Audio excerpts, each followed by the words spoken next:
you, and we're here for you. If you ever want to connect directly with me or have a meeting with me, if you want to talk about things that are going really well, if you want to talk about things that you're upset about, if you want help scheduling a meeting with the president, I'll make sure that your exec board has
that we chose to work through right now. And I can't say that I did this alone. Dr. Jamie Davidson and Dr. Deanna Marina Catino had a lot to do with contributing to this project. So if you want to just click on go ahead and just click on the student life fee. So from there, what you're going to see is some static information about the fees, fee information that doesn't change on an annual basis. Like, this is what the fee is, and this is what it's used for. And these are like the high level uses for that fee. And so you'll see the fee amount. And if there is a scheduled fee amount change, you can always go to Chapter 7 to look at the fees. But for our individual fees, we will have it here. And so as those get updated, because we do have some predictive pricing models with our fees, as those get updated, this page will be updated to show the current fee. And then it'll say who pays. And we tried to set this up in as a consumable format as possible. We did have student eyes on it before we published it. We actually worked with a former student body president for CSUN to help us sort of develop what this is going to look like to the students. Because we're old, we've been around a long time, we don't know how you want to see it. So we've tried our best. We are all open for feedback for that. You can email me directly, summermudd@ulm.edu, to provide feedback. So you'll say who pays, and let's say it has some high-level bullet points of what the fee is used for. If you scroll a little bit further down, you'll see what did we use it for in the last budget year. So you scroll up just a little bit. Yeah, so right there you're going to see we had this many visits to the rec center. We had this many student organizations participate in this activity. So it's going to give you bullet points of, here's some high-level pieces of data of what the fee was actually used for that are specific to the closed budget year. And then the part below that is going to be, this is what we plan to use the fee for this upcoming budget year. So this page, a little bit about the timeline. So this page is going to be updated in fall, every fall semester, because our fiscal year ends on June 30th of each calendar year. And then we take July-ish to close the budgets and do finalized reporting and sort of gather our information together. And then in fall, we'll do our look back. We'll say, okay, what is it we did? We did this, and we did this, and we did this, and we did this, and we did this, and then we're going to put it out. And also during that time, we'll have our budgets finalized for that year that we're at the moment, and then we can say, okay, we're going to highlight this, and this, and this, and this, and this. So you can expect every fall for these pages to be updated with the dynamic information that changes for the closed budget year and the upcoming budget year. And some enhancements that we're planning for this page are to dig more into the actual financials. It was actually this much revenue for this academic year.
This is phase one, the pilot, to get something available that we can give the students our audience to react to it, and then we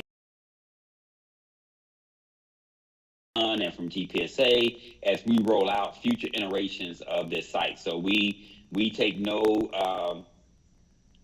concern with getting criticism for like what you think it needs to represent on the site, because the site is really intended for the student audience, not for us as administrators. So we want the site to be relevant and useful and in a format that resonates with the student audience in terms of you knowing how your dollars are making a difference in your student experience each academic year of the fee that you pay.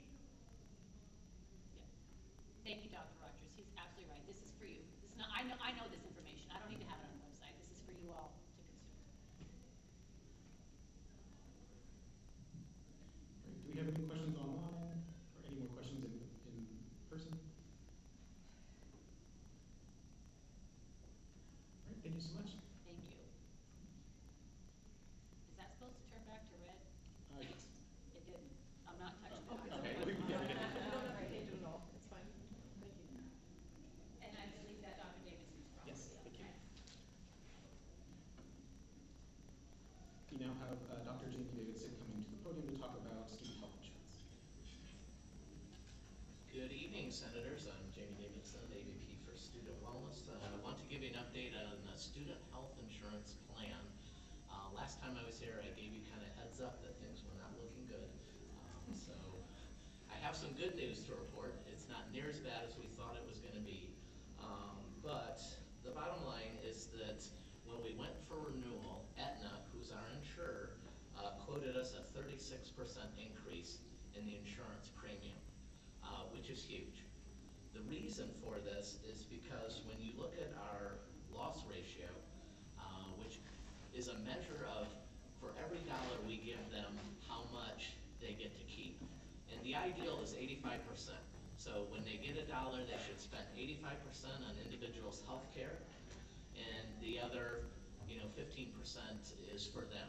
So our problem is the last 2 years, our medical loss ratio has been 131% and 139%, which in this case means for every dollar we get, they're paying out 31 cents and 39 cents respectively, which, insurance companies want the best for us, but they're there to make money. So the reason that that's happening is we have a handful of individuals that just have very expensive medical conditions, right?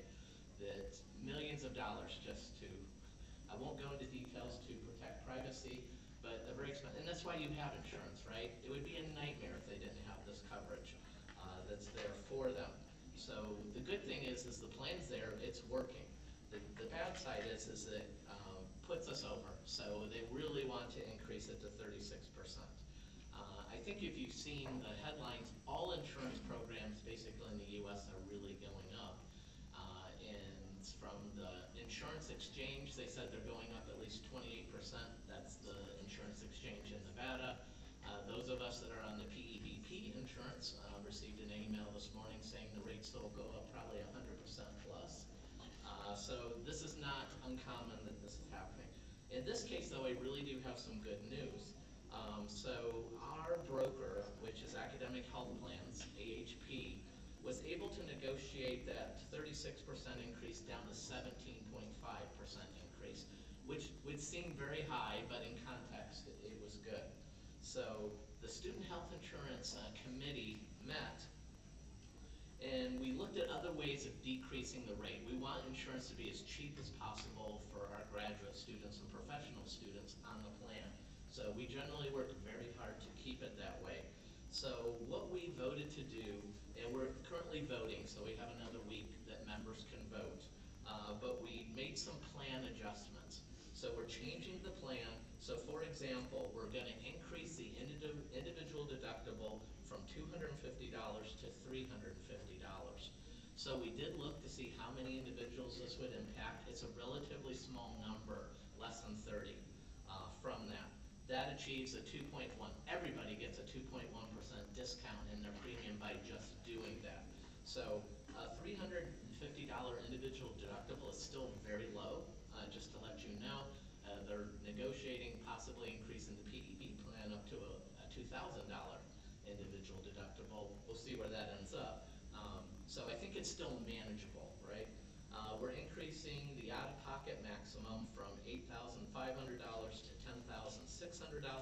This is roughly another 2% that everyone would get back. This is consistent with other university health plans, by the way. We're not an outlier in any way. Many of them set the deductible there. It won't surprise you that many students who are relatively healthy don't ever have to pay that maximum out-of-pocket. I think they told us it was 21 students. So 3,000 students get a discount because we did that, and it may impact 21 students that are there. So again, the committee is working to get the rates as low as possible for everyone. The other thing we're changing is to increase the ER, emergency room copay, from $100 to $200. So by doing that, it takes a chunk out. The other thing is AHP, our broker, said that they would reduce their commission by 1%. They get a commission for the contract, so they're reducing it. So we also, in student wellness, we have staff that support the health insurance plan full-time, that talk to you, that call the company. We call the company multiple times a day just to let you know, because individuals like you will come in and say, I'm having a problem getting my insurance reimbursed, or we had this issue, or they're saying they won't cover this. So we have figured out a way that we can increase our internal expenses. So we put that in there too, which is yet another reduction. So if you add all those up, that'll decrease, definitely not the way we're going. They add to a 4.3% total reduction. So what that means is, all said and done, that'll put us at a 10.7% increase. So in the scheme of everything going on in the U.S. health insurance market, I think that's like a great outcome given how bad it started. So I'm really pleased. That's one of the few times I'll say I'm really pleased that we have to increase it. And usually insurance trend is typically 8 to 10% a year, just to let you know. So I think it was a great outcome to have. I will also say in advance that I think next year will probably be another tough year that's there. So we'll just deal one day at a time. So with this in mind, the graduate international nursing students, the rate will increase from $3,932 per year to $4,351 per year. And for medical and dental students, it'll increase from $3,709 to $4,144 for them. So when you look at things, the insurance that we provide for students through our SHIP is an incredible value. In the old terms, it's a gold level plan. They don't use the metallic ratings anymore. It's better than the insurance I get as an employee, just to let you know. I would love to be on the insurance program that's there. Much less expensive also than what we pay for our insurance. So I did look into the market just to see on the Nevada Health Link Exchange, putting in like a 25-year-old, individual single, no major health considerations, and I was getting quotes from $5,500 to $7,900. So again, I think we're still beating the health exchange that's there. So that's where we're at. The committee is still voting. So far, I think it's going to approve. And again, our goal is to get the lowest possible increase for students. And with that said, I'll welcome any questions if you have. Great, thank you so much. I just want to say first, thank you for all the work that you've been doing on this. I know health insurance is not really in a good spot for anyone right now in the country. So we appreciate all the work that the committee's been doing over the past few months. And also thank you to my last minute proxy on the committee as well, as I was not able to make it. If anyone has any questions in the room, just raise your hand, I'll recognize you. Or if you're online, raise your hand and I can recognize you as well. Hi, my name is Bianca from Political Science Department. And I would like to know if this will affect international students in some way. Because I know that we international students, we have waiver, right? But if we're going to the doctors, it's going to be the same co-participation, or we should pay for something in fees, I don't know. So everyone that pays at their insurance premium will go up, whether you're graduate international, because we pool our plan together. It's there. If you go to the student health center, it's the office visit is always free. You don't have to pay. We've negotiated that with the insurer. You're going to get the best rate going. I always recommend recommend you start at the Student Health Center, and they'll refer you out if they need to, but we actually have quite a bit of specialization that we provide at the health center for our size university. So it really minimizes the things, and you don't have to pay the co-pays, which we negotiated. So if you do go out this next year after it's approved, there will be the increases we set. But they're pretty minimal in the scope of these. That answer your question? Any other questions?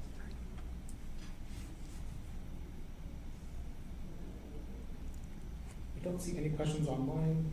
But if anyone has any questions, please feel free to email me and I can forward them over to Jamie. Also, if I could just request the numbers in relation to like what the current plan is and what will be the new plan. If you could just send that to me as well, we can send that out to the council. So as soon as I got the vote, I sent the minutes out, so you should have received them. But I will forward those. I just wanted to get the vote, so we had that. So I think the 18th was when I said that it was open. So I will forward that to you. Awesome. Once we have, it'll have all the numbers in our minutes. Great, thank you. That are there. One last thing I'll say is that the best solution to the issue we're facing is to add undergraduates to the insurance plan. And I know GPSA has never been opposed to doing that, and it's really, insurance is a risk pool. And if you want to spread it, the more people that are in the pool, the costs go down. So our brokers told us if we added undergraduate students, given the size of our undergraduates, it would probably decrease our premiums by close to 50%. So that's there. That obviously would take advocacy, I guess I'm saying, so I've reported that up through the chain, that this is the smartest advice. I will share that. I shared that with Dr. Rogers. So I think it's, given the way insurance is in time, that I think it's something to consider. Besides, my stance has always been that everyone should have health insurance, right? It's there. So if everyone was in, it would decrease the costs. So I'm happy to talk about that with GPSA at any time if you would love to. Yes? Have a microphone. I just want to confirm that with the undergraduate health insurance, right now the undergraduates can't even opt into the health insurance, correct? So if they do not have health care, they can't opt into it at this That's time. correct. Okay, thank you. Thank you very much. Thank you. And then I think we have a few minutes presentation from Deanna Marino Quintino, also from Student Affairs. Good evening, everyone. Can you hear me? Might need to speak up just a tiny bit. Can you hear me? Yes? No?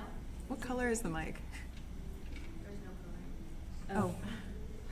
Upside down and then press the power button. It's at the top. If you turn it upside down, yeah, there's a power button there. I think maybe it goes Okay, here we go. Now we're off and rolling. Bless you. Hi, my name is Deanna. Bless you. Dr. Deanna Maria Contino. She heard her today. I'm the Associate Vice President for Student Life.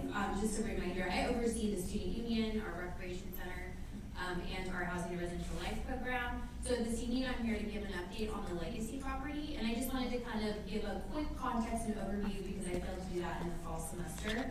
The Legacy is situated on the other side of campus where the degree is located, and so there is a current property owner who owns the degree and the Legacy, but we own the land and the lease. And as of last May, that owner was to build a new property on that particular property and failed to do so. So because of the agreement that we had, it immediately turned over to UNLV.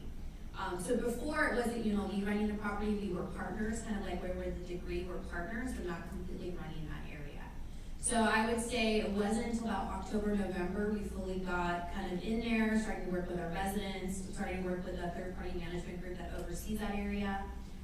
And since from November to December, really coming to GPSA first of all, meeting with Devin, meeting with our CSUN president, and then meeting with students who had concerns. So I wanted to kind of provide an update since the fall semester of what we're doing with Legacy, and that we realize we are in a transition, but I want to let you know you can come to me. I've already worked with a couple of graduate students that have some concerns over there, and we're working very closely with them. So I'm very responsive because we are transitioning a property, and we want to make sure that you're getting that UNLV experience, while recognizing the property is a little bit and built in the 1960s. So one of the things that we've done in the fall semester and actually have presented in January was that we actually have what we call a capital expense plan.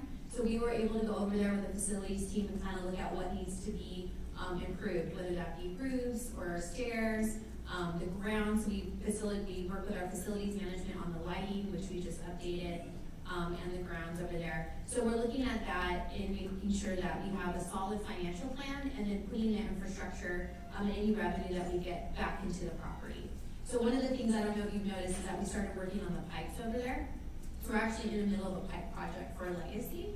And so that has been pretty successful as of right now. So that's updating the pipes of that property and the infrastructure. We're currently working with what we call our wash contractors. We have washing machines that have not been serviced in a while. So they're now part of our weekly service as part of Housing and Residential Life. So our current Housing and Residential Life portfolio is Dayton, Tonopah, what we call the UCCs, the South Buildings. And we have a wash contractor come out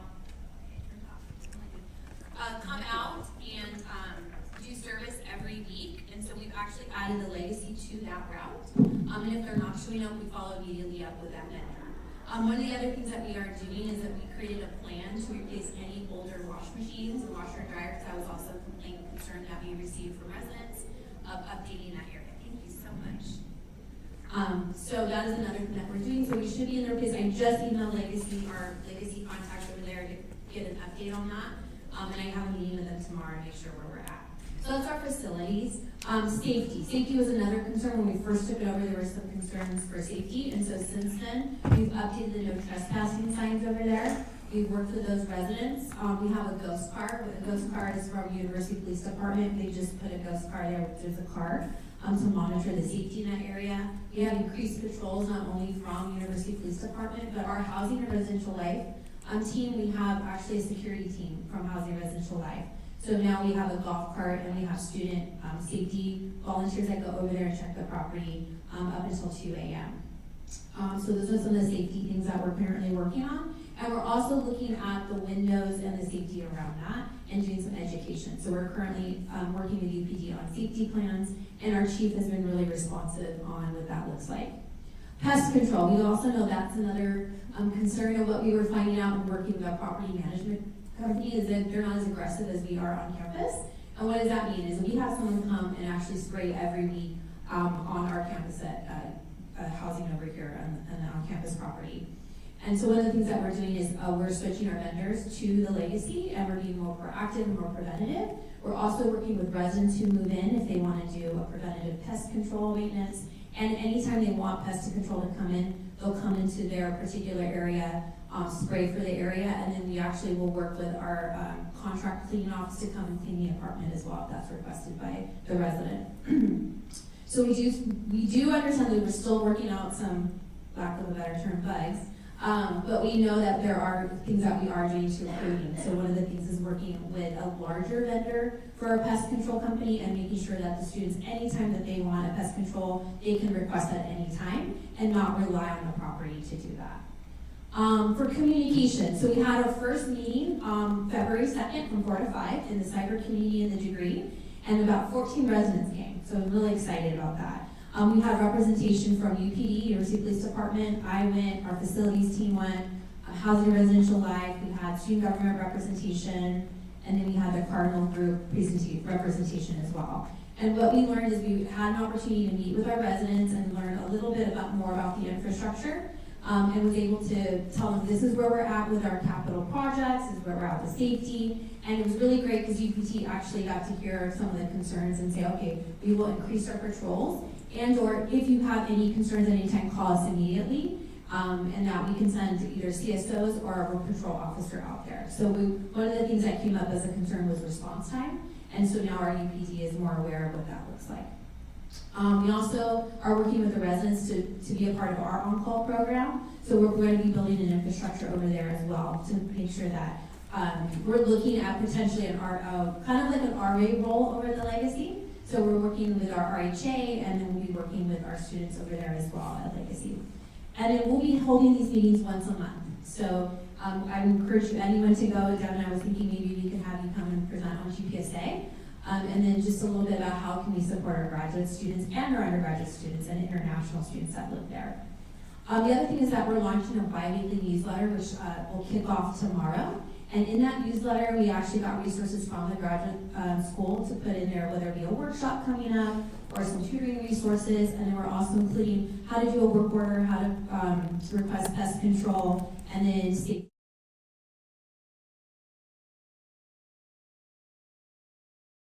Or if you are a legacy resident, then you give that feedback to us.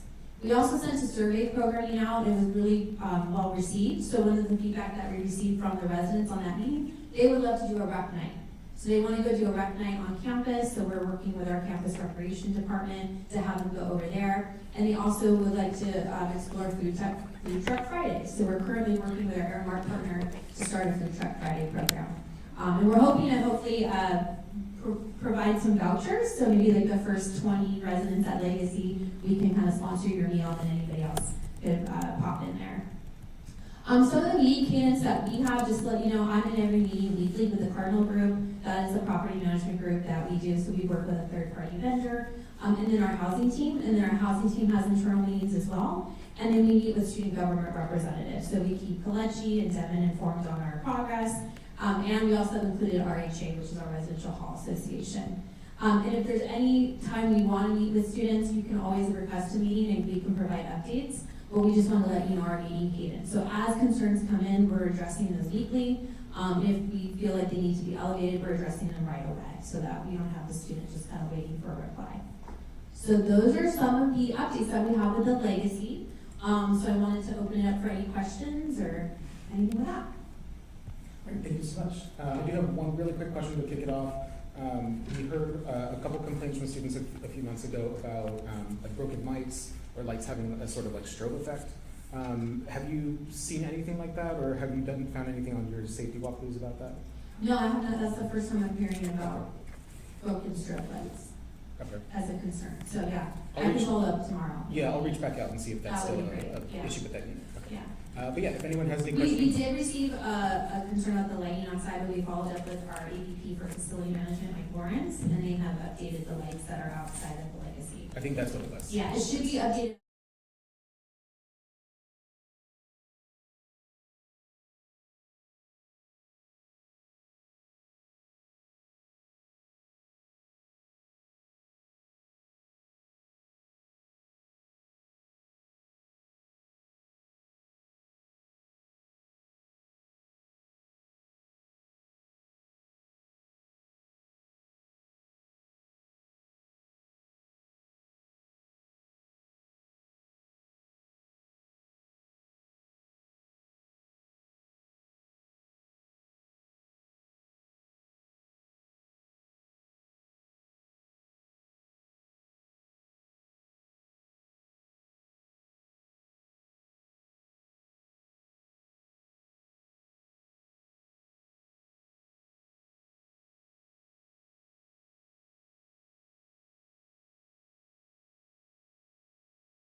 That affordability was an important part of the Legacy.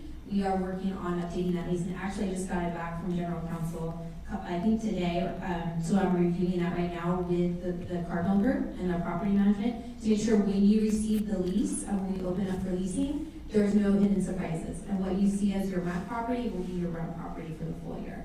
So there won't be any hidden fees, unless it's like for example, a fee would be like a pet fee. Like if you have a pet, that's considered an extra fee. But legislation just came out in October, so we've been working with our general counsel and our contracts to make sure everything is in line. So when you do get the updated lease, we're in compliance with the renter's law. Thank you. As follow-up to that question, are you still planning to increase the fees of legacy rent? I'm sorry. Are you still planning to increase the rent fees of legacy? Do we plan to increase the fees? So one of the things that we do is we come and present any type of fee increase. So basically, we're going to keep them, we're holding them. From what we understand is that they go up a little bit, 2 to 3%. One of the things that we're doing that we want to show you that we're in good faith is that we're investing that money back into the infrastructure.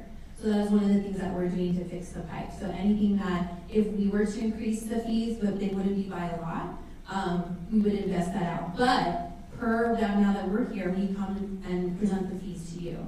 So what we like to do is work in collaboration with our students and with student government to say, hey, we think those are too high, what is reasonable for students, and then we make those decisions with the student body. Yeah. That's nice. I would just say that I think it should be a little bit fast about that because we have to renew our list by the so people need to make up their mind. They need to see the new rate that you're trying to give us so we can make up our mind and go from there. My final question is, as you know that Legacy is one of these apartments that international students like to stay at when they're coming to the United States because of the proximity to campus. And when I came in, I had issue with the criteria from the cardinal management about before they can rent it out to me, like asking for credit score, asking for a lot of things. And as a new person in the United States, I know all of these things. I had to reach out to a lot of my friends in the United States, asking for their credit score and a lot of these things. So now that students are just taking over this apartment, what are they doing to with that? You asked me about the guarantor fee last time. Okay, I did do some research, so I'm glad you asked me that question again. So that is one thing we're working with the Legacy on. So they said they'd be willing to work with us on a case-by-case basis for international students.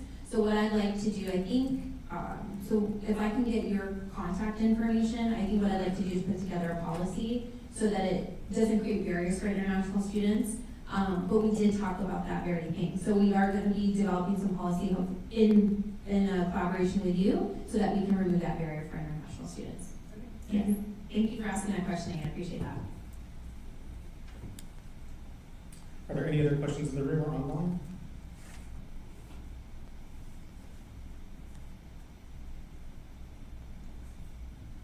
All right, if I get any other questions tonight or in the next few days, I'll be sure to forward them over to you. Awesome. Thank you, Devin. Thank you for your time today. And now we'll go on to item 7B, which is our presentation from our partners over at the Writing Center.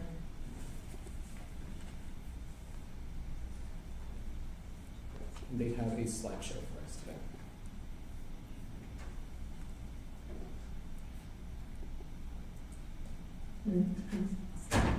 Thank you all for having us here this evening.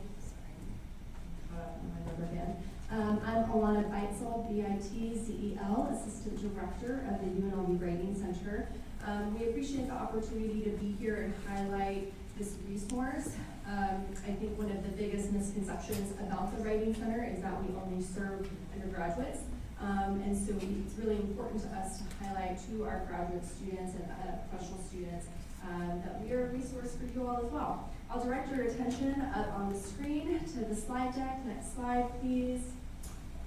So what are we? Who are we? We are a free resource available to all UNLV students, staff, and faculty. We really focus on helping writers develop skills, build confidence as writers. Our consultants receive extensive training, 70+ hours worth of training to be able to work with any writer affiliated with the university on any writing project that comes in front of them at any stage in the writing process, from brainstorming to outlining to research support through final revisions. The training is so exhaustive that our consultants receive that it also now carries a UNLV micro-credential, which is pretty awesome. Next slide, please. So what types of writing can we help with? The answer is literally every type of writing. Any type of writing that you can think of. Some of the most common forms of writing are listed up there. We certainly support any type of course-based writing, anything that you have to do in any of your disciplines, but also personal writing projects that you might be working on outside of class, professional documents, resumes, CVs, cover letters, personal statements, those types of things, scholarship, grant applications, and also master's level work, theses and dissertations. Again, I want to emphasize that the common misconception is that we are only here for undergraduates, but I really want to encourage you all, your peers, to come see us on your graduate level work. We know how much of a bear those things can be. I do not miss the days of grad school writing, trust me. So come see us for continued support. Next slide, please. We also want to make sure that our services are as accessible as possible. So we have several different consultation formats. We offer 45-minute synchronous consultations, both in person and virtually. So you can get support, access support, even when you're not on campus. Our in-person consultations take place Monday through Thursday.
Other instructors on campus about how to effectively support your students with your undergraduate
One. You did move locations, correct? Because someone did ask me where the Writing Center was actually just today, and I think I sent them to the wrong spot. So if you go back to the other slide, that's what I just said, is Yeah. that in the fall, we were in FDH due to construction in CRC. We are back in CRC, which is our permanent home. So I yes, hope if she you did send end them up to finding you. FDH, Yeah. we are not there. Well, that is sad. yeah, It is- I do now know. So. But we are in CRC. Do not go to FDH for floor. There's nothing there. Thank you. So I have used the Writing Center a couple of times, and I think you guys are awesome, but I think one because for me, I get comfortable with one person, and then the next time I go, I'm dealing with a different person, and so it kind of throws me off because I feel like I have built a certain routine with this particular person, and then I am being moved to another person, and their style is totally different. So you can book with the same consultant. When you go to book online at Rebel Success Hub, if you find a consultant you work well with, that you have a rapport with, you can book with the same person. There's no limit on that. And I actually love that model because then you're not having to re-explain a project, especially if it's a longer project where you might need multiple consultations. So it's not like every time you see someone new and you're like, okay, here we go again, let's start over. Yes, you can absolutely book with the same person. You can select your consultant when you go to book, and our staff directory page on the website has all of our consultant information, a little bit more about their academic backgrounds. We staff undergraduate students, graduate students, and many of you ever might be interested in working for us on an hourly basis and PTIs. But yeah, you can absolutely pick your consultant. You don't have to have a different consultant every time. And let's say I have like a 100 or 150-page dissertation that I would Just say. That's every dissertation, by the way, not just yours. And I want to utilize it how? Can I send it to you guys to do the asynchronous and get the commenting before I come in, or how does that work? So the OWL is limited to 5 pages, so no, you're not gonna drop your 150 page dissertation into your OWL submission. We will laugh at you and send it back. Because when a consultant accesses the OWL, they're going to spend 45 minutes reading it, just as you would spend 45 minutes in a consultation. So it needs to be something that is manageable in the 45 minutes. No one is reading a 150-page dissertation in 45 minutes.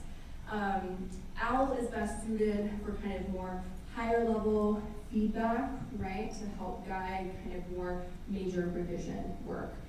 If you are wanting to work with someone to kind of unpack significant parts of your dissertation, you really need to do that in the in-person or virtual consultation format. But yeah, we are not scared by a 150-page dissertation. Again, we will look at that. We like to look at those things. It's not going to happen in 45 minutes. We're good. We're not that good.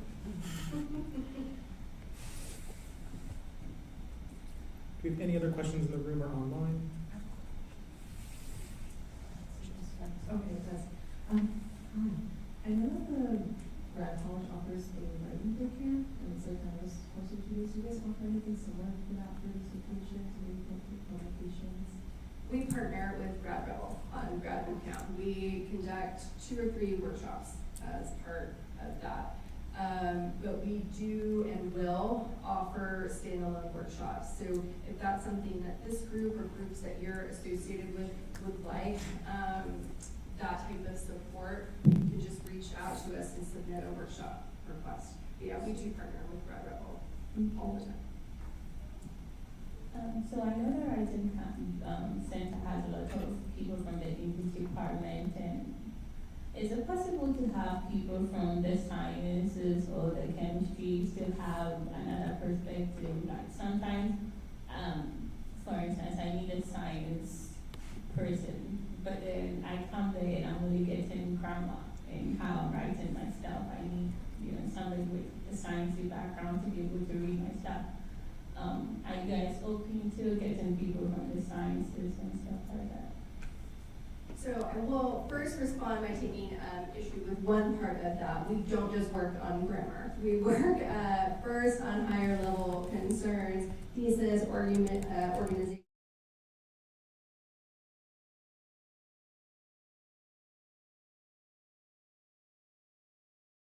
Into grammar, punctuation, sentence level issues, which we will absolutely work on, but we like to focus on the things that are going to have a bigger impact on the success of an assignment first. So just to clarify, we're not, just grammar. The second piece of that, so one of our goals is really to have a consulting staff that is reflective of the diversity of academic majors, disciplines on campus. So we do recruit for consulting positions in the summer for fall start. Those are hourly based positions as well as work study positions. We accept both of those. Folks who want to work for us can submit their application in the summer. They would have to commit to our training program that happens in the fall. On Tuesday and Friday mornings, we have training meetings. There's also asynchronous support. So we are absolutely open to having consultants from different disciplines, and we encourage folks, especially those of you who are in the STEM areas, engineering, business, hospitality, fine arts, to apply. I will also clarify that because we are housed within the English department of the College of Liberal Arts, they assign a significant number of their GAs to us as part of their GA funding. So the reality is our staff is a little bit kind of biased because of that most of our GAs have that, all of the GAs that we have, because the GA line is affiliated with English department, come from English. But on an hourly basis, our non-GA positions, we absolutely encourage folks from other disciplines to apply.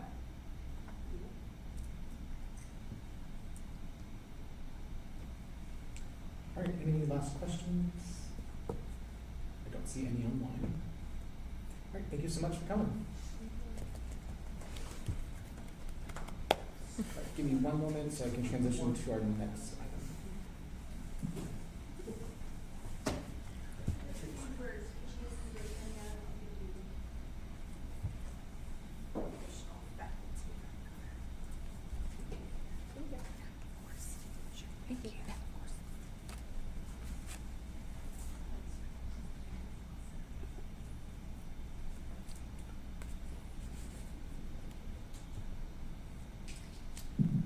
All right, I'll go now into agenda item 5, which is our reports and recommendations. Because the agenda is quite packed with a bunch of other items today, I will just have the executive board and our cabinet members give very brief updates. I do have one item that I want to speak on specifically, and that is in regards to our the recent tuition increase vote that was taken.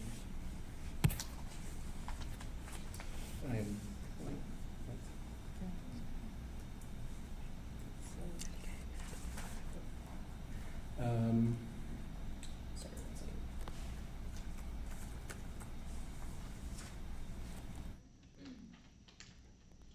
This message will also be emailed out to the student body tomorrow morning, but I just wanted to make sure that I read it into the record now for you all.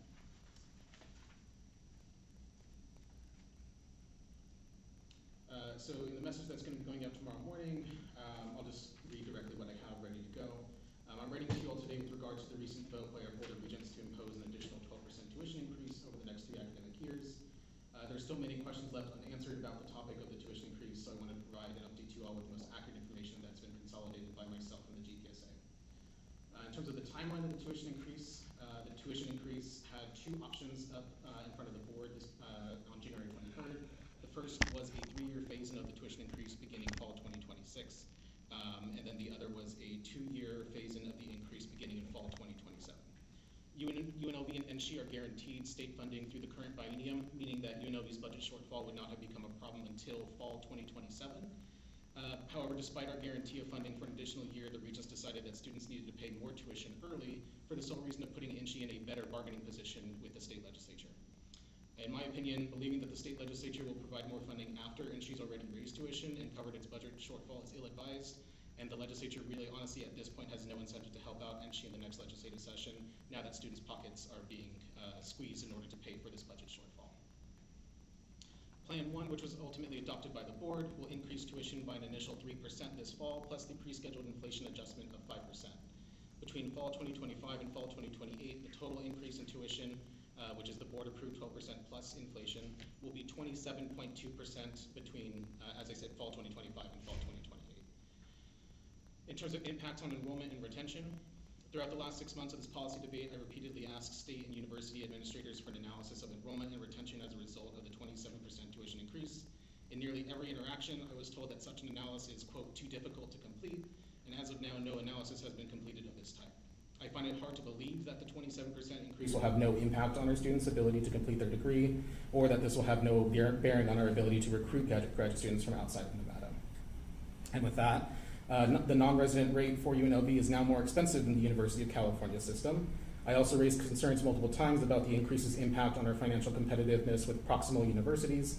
Our non-resident rate will now be more expensive than UC San Diego, Berkeley, Santa Barbara, and several others within the UC system.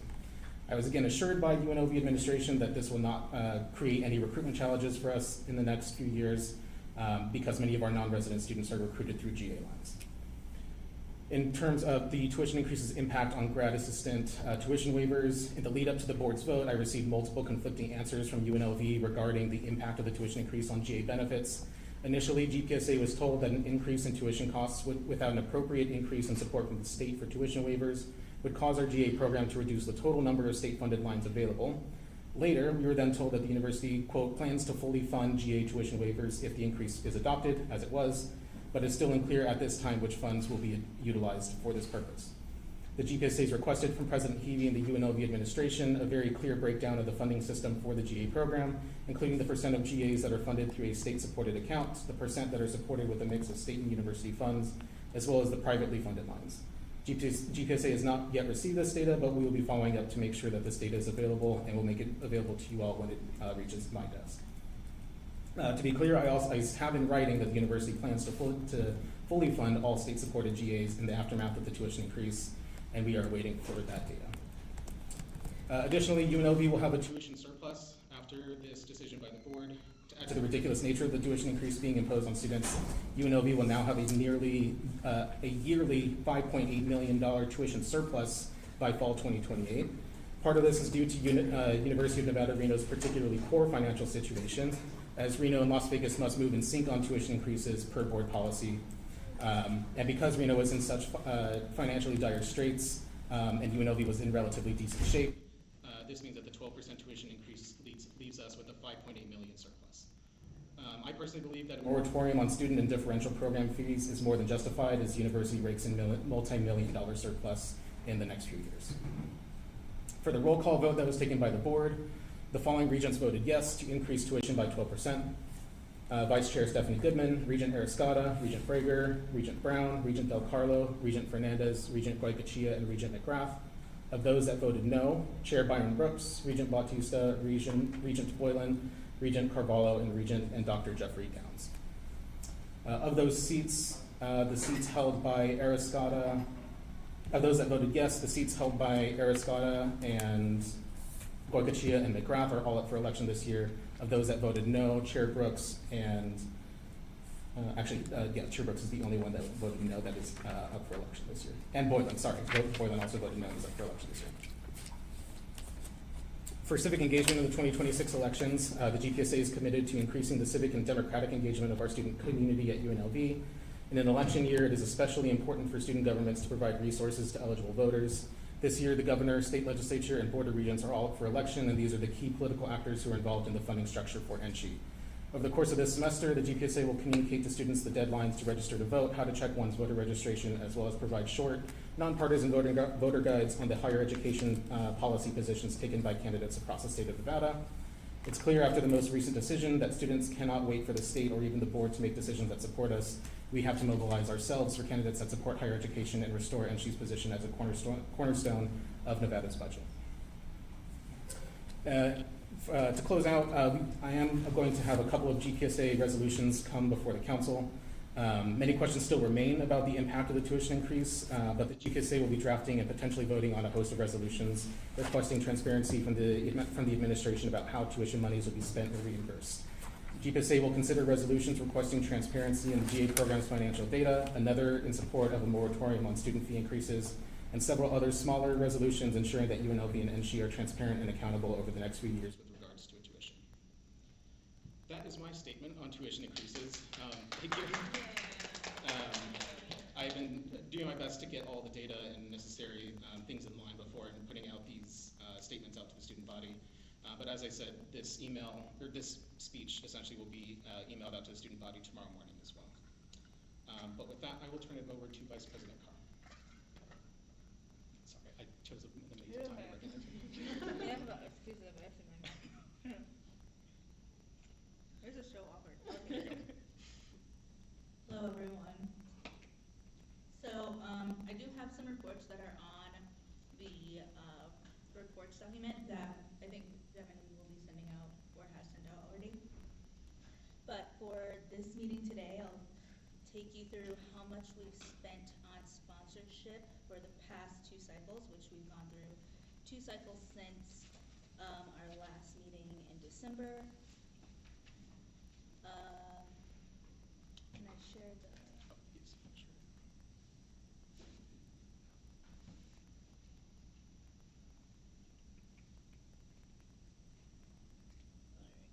And I'm going to share my screen real quick. I think you guys should all see the budget.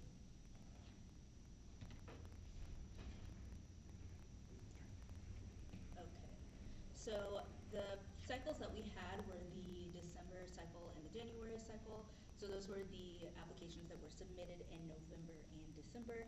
And in those months, we received a requested amount, this is combined, of $91,971.95. And then those who scored eligible totaled in $46,718.28, which we were able to afford $45,358.28 total for those 2 months. And there were 75 applications total, and of those we were able to support the 35 of them. And our upcoming cycle is going to be quite large. So we received 68 applications, which in comparison to the amount of applications we usually get is a lot. The most that we've had so far this year was 43 up until this cycle.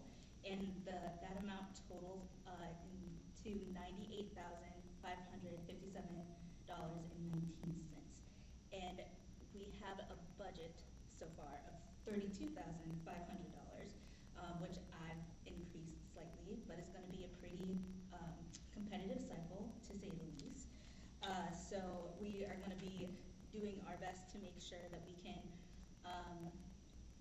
give as much funding as we have available to as many applications, but just in case you did apply this cycle, know it's going to be a pretty competitive one. And you can also reach out to me if you have any questions, but so far we've received 230 applications for the year total, and we have spent $140,748.58, and we have a remaining budget of $84,251.42 left in our budget. And that is about, so we've spent about 62.55% of our budget so far this fiscal year, which started in July. So I think we're doing pretty well. We have over 40% left. We're around 40% left, with only 4 cycles left to go. So if you have any questions about sponsorship, please do let me know. And I'll stop sharing my screen. But the only other update that I was that our RSO portal is now open. It is first come, first serve. We don't have a ton of funding allocated to that program as of now, but there is a cap of $2,000 per application. Once it runs out, then the portal will close and we won't be able to give out any more funding. So if you want funding for your registered student organization, make sure you apply now. And then hopefully, I think the sponsorship committee should be able to start going through those applications soon, hopefully at our next meeting. I think we don't have many so far, but if you're able to get your application in before the 23rd, then we should be able to go through it. That's all I've got for my reports. Thank you. I recognize now Treasurer Balogun for the Treasurer's report. Thank you. Good evening, everyone. Can you hear me, please? Yes. Okay. So I will be reporting on first half of the year, which is GPSA half of the year, which is from July to December. So H1. So as of December, so the revenue structure, we have the student fee projected to be 502,658, change fund 2,667, carryover 118, reserve 100,531, discretionary fee, which is $12,566.45. So we have a total FY26 budget of $510,390.09. So that is the revenue structure. So the performance of December, the revenue projection was 502,658, and we received year to date as at December $219,970 with a variance of 282,688. So that's it simplifies that we have collected 43.8% from the total projection, while the expenditure performance is actually spends money majorly on personnel, general operation, which includes purchase services, supplies, then scholarship and grants, external sponsorship. For the budgeted personnel, we have 217,735.73. And year to date, we spent 83,546, and with a variance of 134,119. General operations, we budgeted 661,550, and year to date, we have 18,626.81. with a variance of 42,923.19. External sponsorship still remains as 14,250. While the December snapshots basically is for revenue is 22,069.94 December alone, and we spent 98,138.94, giving us a net of net as of December $76,836.83. So for the first half, the ending position is we started the year with 72,000, which was carried over 184.13.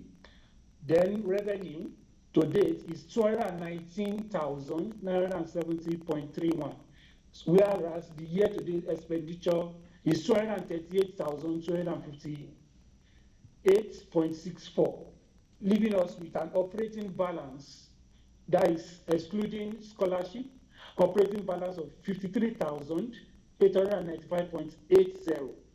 Then ending balance of 102,946.39. That is for as of December 2025, which is the first half of the GPSA calendar year.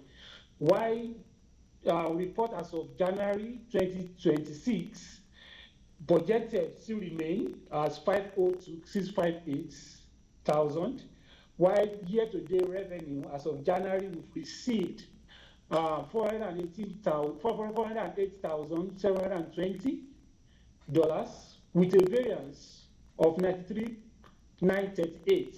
So which sum up to like 81.3% collection rate, from the total projection. While expenditure performance against 508,835, just like I stated earlier, personnel, operation, scholarship, those are the categories. From the budgeted for personnel, 217,735, we've spent $103,902 with a variance of 113,833. Then operations, 61,550. Actual remains as 21,041 with a variance of $40,509. External sponsorship is still untouched, which is 14,250. The snapshot for January is 188,750. January expenses is $23,929, leaving us with a net of $164,821. For the current fund position as of January, operating ending balance, we have 218,717.29, while ending balance for scholarship is 36,800.59. We have a grand total of 255,517.88 if you see the budget summary, which is our additional report I sent. So we have a variance summary of budgets versus actual, which is revenue budgeted is 502,658. Actual year-to-date revenue, we've received 408,720 with a variance of 93,938. Total expense is 508,835 budgeted, and we've expended 202,188, leaving us with a variance of 246,648. So this report shows strong surplus with a budget which is very favorable. So when you look at the summary too, so I had to cycle back to check for the for the reports. So based on what I stated earlier, that we have system error, which is as a result of cutoff, taking download at different time. So when I cycled back, I noticed a difference of just $108.61, which is not a material misstatement. This is acceptable, and this shows a very good financial position, a prudent report for the association. So basically, that is all from the financial report. Thank you. Thank you all. Thank you. Thank you so much. I will now turn it over to Secretary Bonsi. Thank you, everybody. I have only one report. So when we start, I don't know whether you go back to. I'll do questions at the end of reports. So at the beginning of our term, we had about 7 vacancies. And we realized that the last semester people had graduated, so the vacancies have increased to about 15.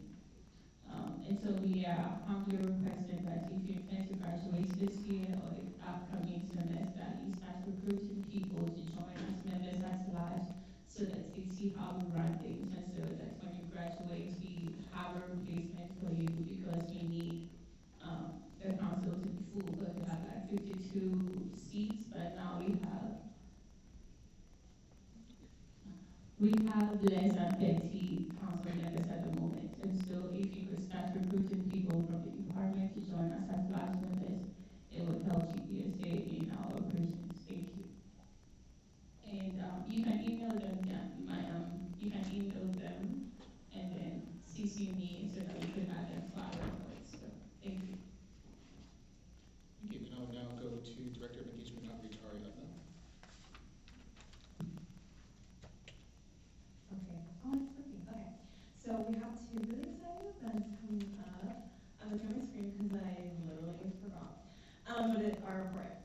Okay, so the next one we have is on Thursday, February 26th. We have the grad appreciation night at the Villanova Wind Orchestra, and that's from 7:30 p.m. to 8:30 p.m. If you want tickets, the cutoff is the Monday before at 5 o'clock. And we will have refreshments in the lobby afterward.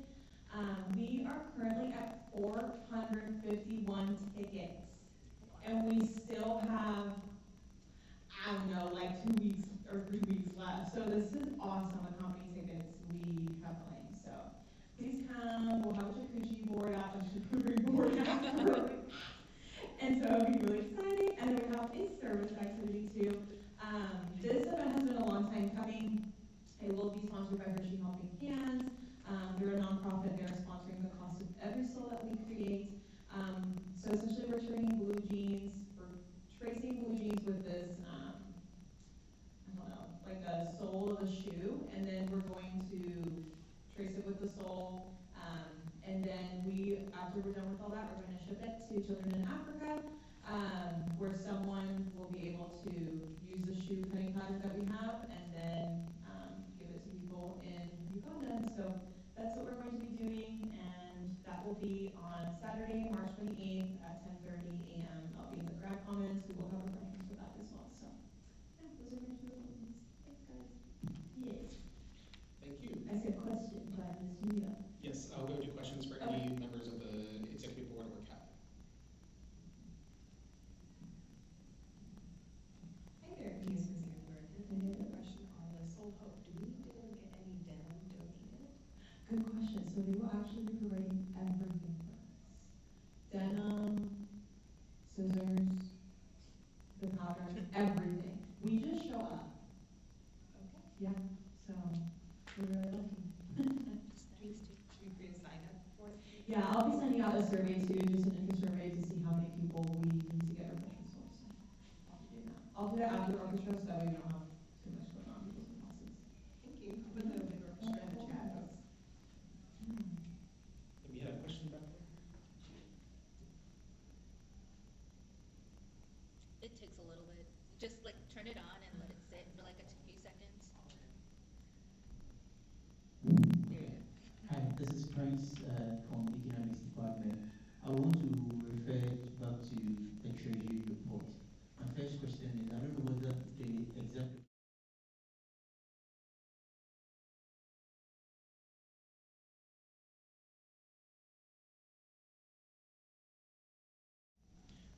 No, I did not receive it to put it onto the agenda, but I can make sure it's sent out to the council immediately after the meeting. Yes, because this is, should I say, whatever decision we take is binding to each and every one of us. And so whatever reports that we read and we vote on, at least we should have prior knowledge to it so that we can scrutinize it well. So that when we vote, I mean, whether we agree or dissent, it becomes a collective responsibility for each and every one of us. Because whatever you read,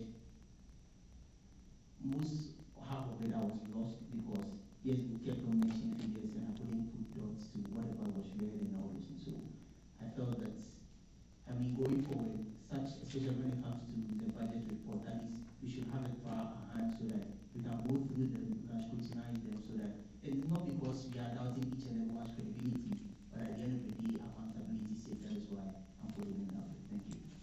Yes, thank you for that comment. I will request that the board and the cabinet have all reports given to me before the agenda is posted so that I can include them as supplemental material as well.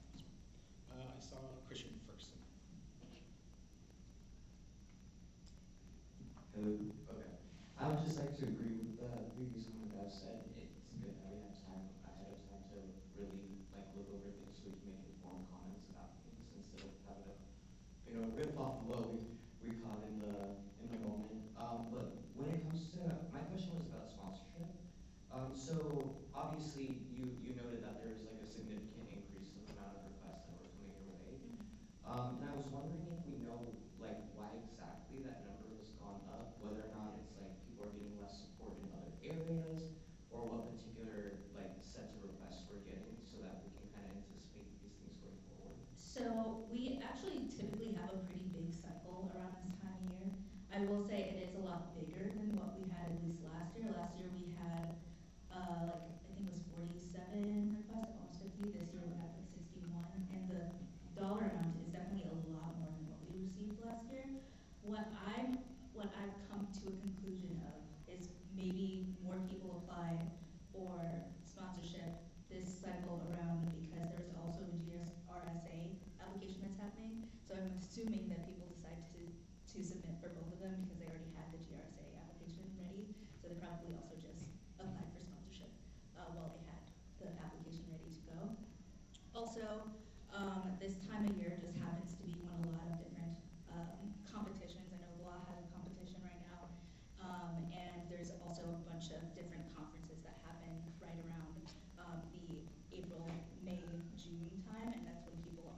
cycle. It just was a little bit larger than we had already anticipated it being, but yeah. Any other questions? Not specifically for you, but I know it was just barely brought up, kind of the transition with graduation to new representatives and making sure you maintain quorum. I know that there have been conversations about election reform on the table. I was just wondering if you think that based off the timeline you're seeing, how long it's going to take to discuss everything, vote for everything, if we are going to be transitioned over to an election system by next year, at which time I'll be graduated, or if I should be worried about kind of maintaining the usual appointment system until further notice. Yes, really good question. Thank you. So the Constitution and Bylaws Committee actually just met last week, if I remember correctly. And the compromise that we came to on adding this election language to the Constitution says that we will have our first election prior to fall 2020, or during or prior to fall 2028. So we're expecting that it's going to be a long transition period. At least for this next coming session of the council, we will have the normal departmental representative system. Just point of clarification, I wanted to mention that this is the election reform for the council seats, not for the executive board elections. Yes. Thank you. Any other questions about any of the reports from the executive board or cabinet?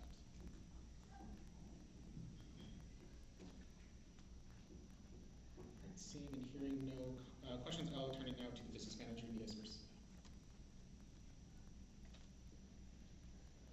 Thank you, President Lopez. Actually, this is Nia Spurs for the record, and all of my agenda items are already, or all of my items already in the agenda, so no report. Thanks, folks. All right. Do we have any updates from faculty advisor Dr. Bill Robinson?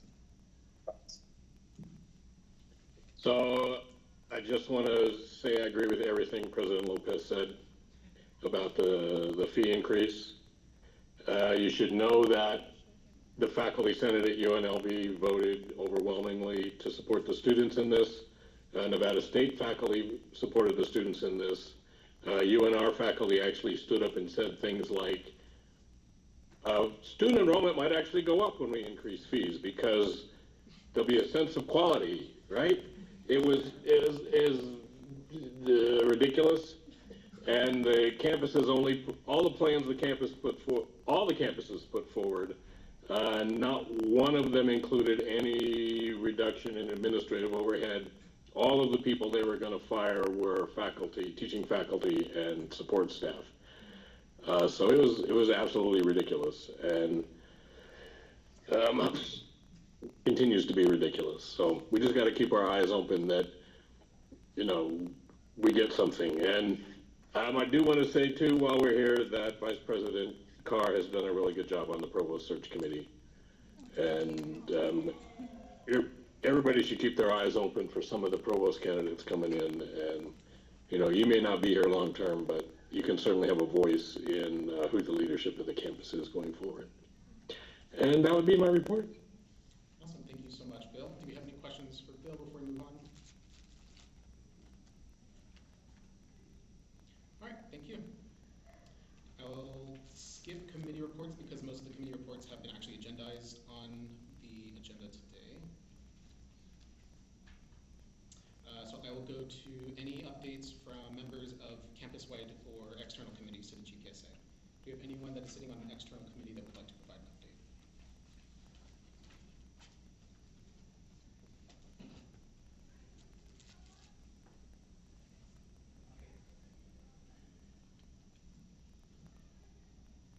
Okay, my name is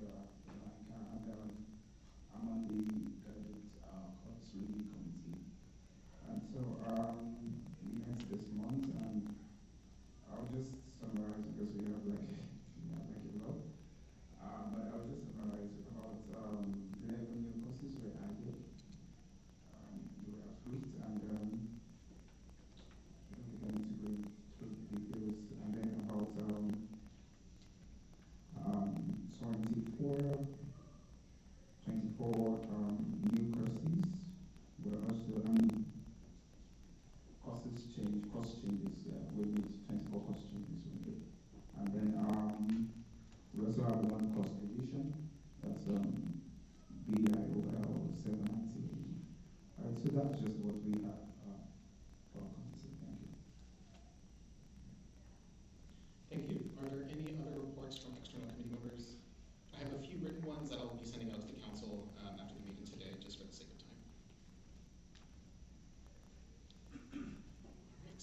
and hearing no other comments, do we have any updates from a member of the graduate college?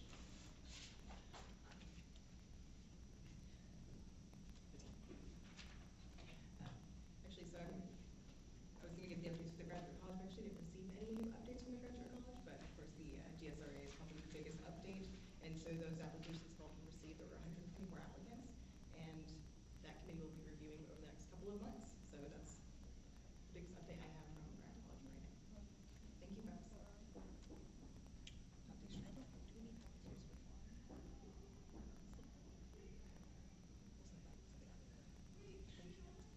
All right, I will go now into unfinished business. So I'll just do a very quick presentation on sort of the updates to the election reform discussion that we had last time in December.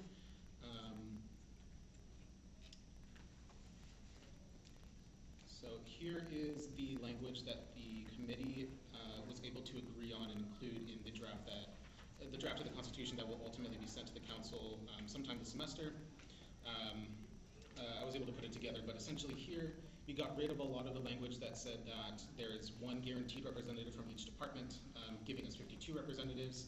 The committee felt that parsing down our representation down to 25 voting members would still allow the colleges with many students enrolled to have multiple seats on the council, but still ensure that like the professional schools or other units that have relatively lower enrollment compared to the graduate college would still be able to have a few seats available on the council for representation. So that's the first major change, is that we are going down to 25 representatives. And then we say that the voting representatives shall be directly elected by their electoral district's matriculated graduate and or professional students. The way that we define matriculated will be defined in the bylaws. And the reason for this is that we did include language that says that the first election shall occur during or before the fall 2028 semester. This just gives us a couple years period to transition into the new system and make sure that our bylaws are very well written and structured so that we don't encounter any problems with the first election, or very few problems, if any. We also note that voting representatives that win their election shall be sworn in and serve a term for more than 12 months. Pretty standard that we've had with GPSA for the past few years.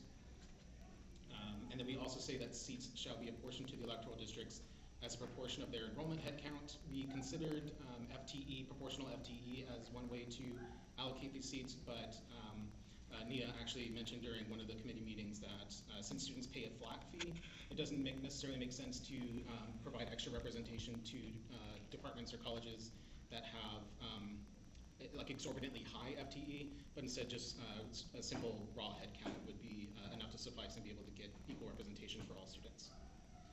And then lastly, each of the districts shall have a minimum of 1 seat, but a maximum of 5. This is because the largest college out there right now is the College of Education. And in some calculations, the College of Education ended up getting about 6 or 7 seats.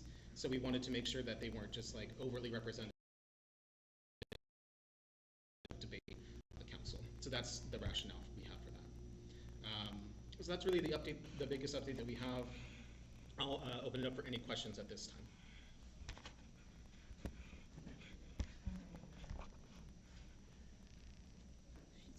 I have a couple of questions. I think the first would be that do you have, it is really difficult to find full demographic data on how many graduate students are in each college available publicly online. If you have the data for how many representatives per college your math has come out to, that would be very helpful if you could share that with us. And then kind of my secondary concern is I know there were 2 different electoral processes being considered, one that was a little more similar to ranked choice and one which was a little bit more direct. I was wondering if any kind of idea on where things are leaning has been established, and if not, I mean, all the people in my department want ranked choice, but you know, I don't know if that discussion is open yet.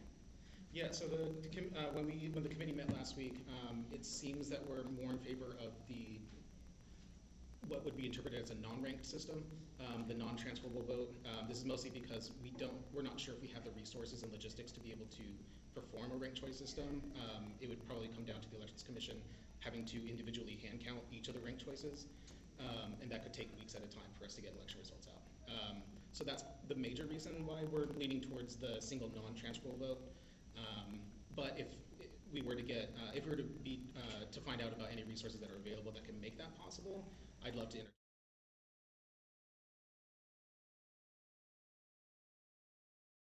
in reality right now, I don't think that's necessarily something we can do resource-wise. Yes, and then I think, oh. Oh no, you can go first, we'll go down the line.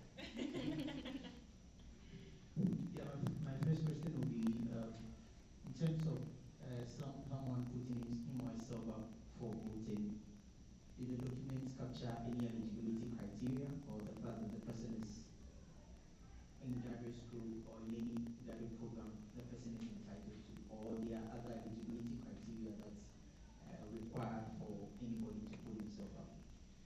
Yes, good question. So the eligibility criteria would be essentially the same for like what we have for the treasurer and secretary right now. We just essentially require that the student's in good academic standing and that they are currently enrolled in classes. We wouldn't allow students who have not been enrolled for several semesters to be able to run. It would have to be someone who is either enrolled currently or is planning to enroll in the next semester when that the new council would take effect. Okay, then I would suggest, I don't know whether it was explicitly captured in the document, but if not, it should, because there are some instances where some council members finish in spring when the academic year ends, when the academic semester begins in fall, but they finish a term before the semester begins. And so it should, just as it is captured that it's a 12-month cycle, I believe that the eligibility criteria should explicitly be stated that you should be enrolled, not enrolled, but expected to finish in this stated. If you're enrolling or putting yourself up for, let's say, election in fall, then it's expected that your completion year should be in, let's say, fall or summer 2026 or 2028, something like that, so that it's clear for everybody. Because if you say I should be enrolled, probably I have the intention of finishing in summer, but I can put myself up, but maybe I will not end the 12 month. Okay, so thank you. That's just one. Yes, thank you. I'll just add one quick thing on top of that. So right here, what we have on the screen will be the new Article 2, Section 2 of the Constitution. The Constitution is meant to be like very bird's eye view, overarching, and then once the Constitution and Bylaws Committee is able to meet and hash out like very specific details, those are all going to go into the bylaws. So yeah, we will consider having a very fleshed out criteria and eligibility section there. Then I don't know who was next along the line.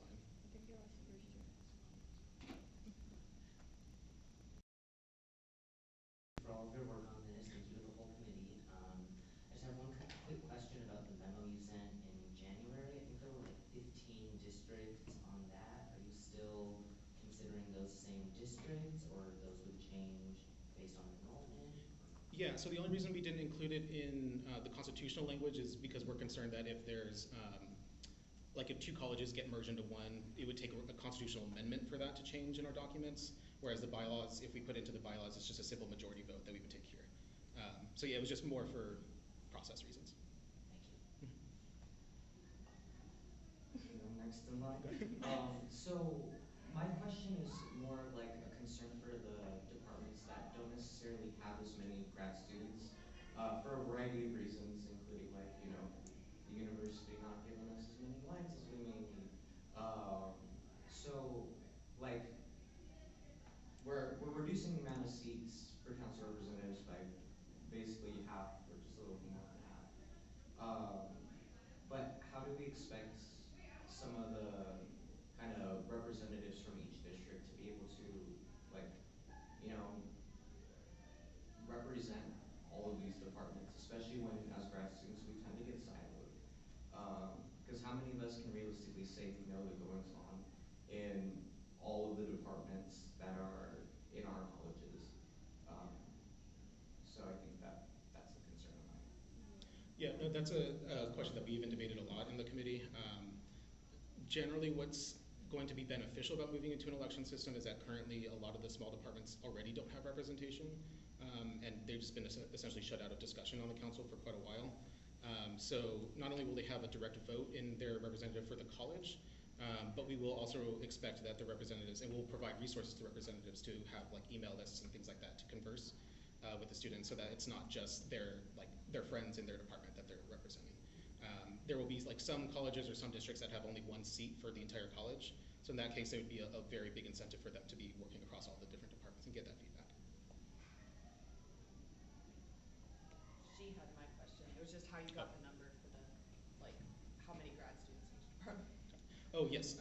So yeah, the data on the number of grad students, we worked with the Office of Decision Support. So we sent a request over to them to get just plain headcount data. And that was given to us over within about like a two-week time frame. So that's probably going to be the system that we use in future years to figure out the allocation of the seats whenever elections come up again. Would you be able to, do you have it on that computer? Would you be open to screen sharing that table? Try to pull it up. Just so folks can see it on the screen. It's just the numbers, so it doesn't contain any like specific student data. It's just literally the numbers by college, right? Mm-hmm. Cool, I'm curious. Who wins? College of Ed, by far. It's like, wait, who wins? College of Education. It's actually 1,152 students. They are by far the largest. They did COLA? Oh yeah, I know. So it's I don't know why I remember that number, but I do. Because it's insane.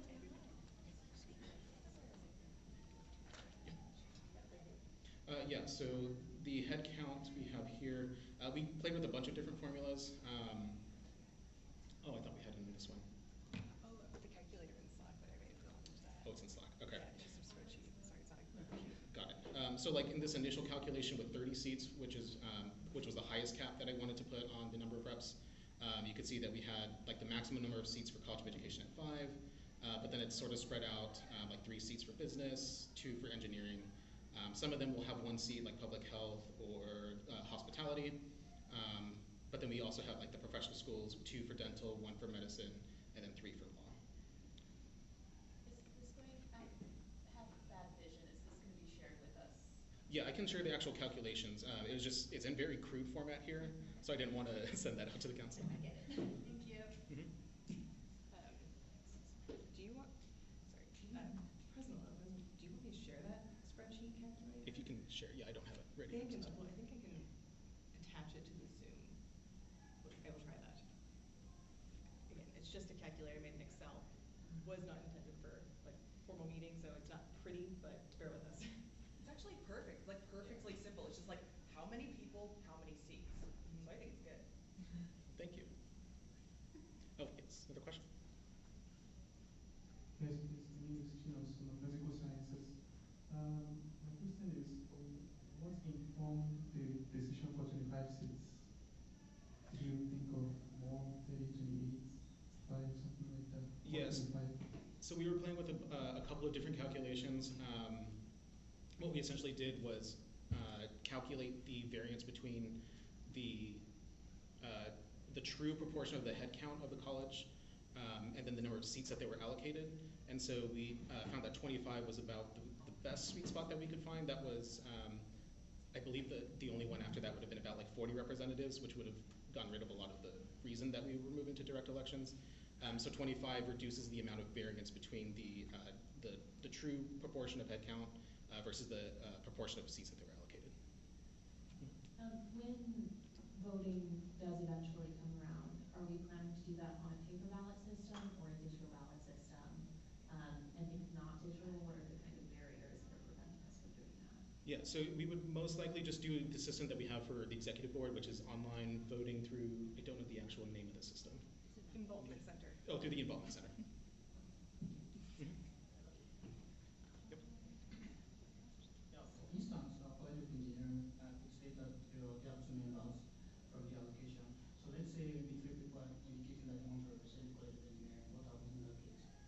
So if there were 2 seats available and 3 people run, so then it would, if we were to do just the single non-transferable vote system, it would just be the 2 people that get the most votes out of the 3.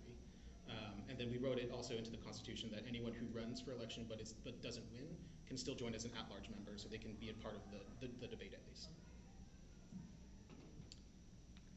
All awesome questions. Thank you guys for reading that memo. And I put the calculator in oh, yes. Zoom.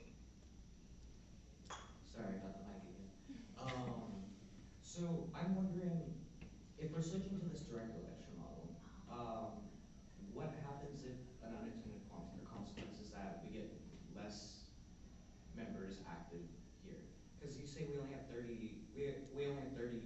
council seats like filled, right? Yeah, 37. So we're already basically at 25. I'm sorry. We have that because we had people graduating last semester. So if they had given us people, we would have had more. How many would we have had prior to that graduation? Yeah, 37-ish. 37. But even then, like with liberal arts, we'd only get one seat. But we have 4 seats that are filled right now, which means that people are like active.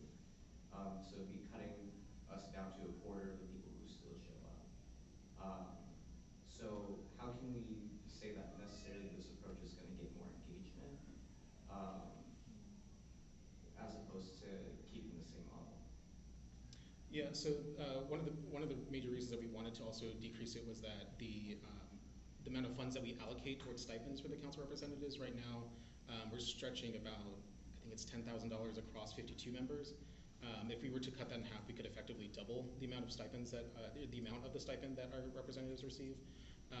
So it would encourage them to be more involved in committees, and essentially it'll be a more serious involvement than what some might say we have right now with the 52 individual representatives. That's mostly of like a very siloed system of getting information centrally into the council. This would encourage more cross-department conversations and things like that.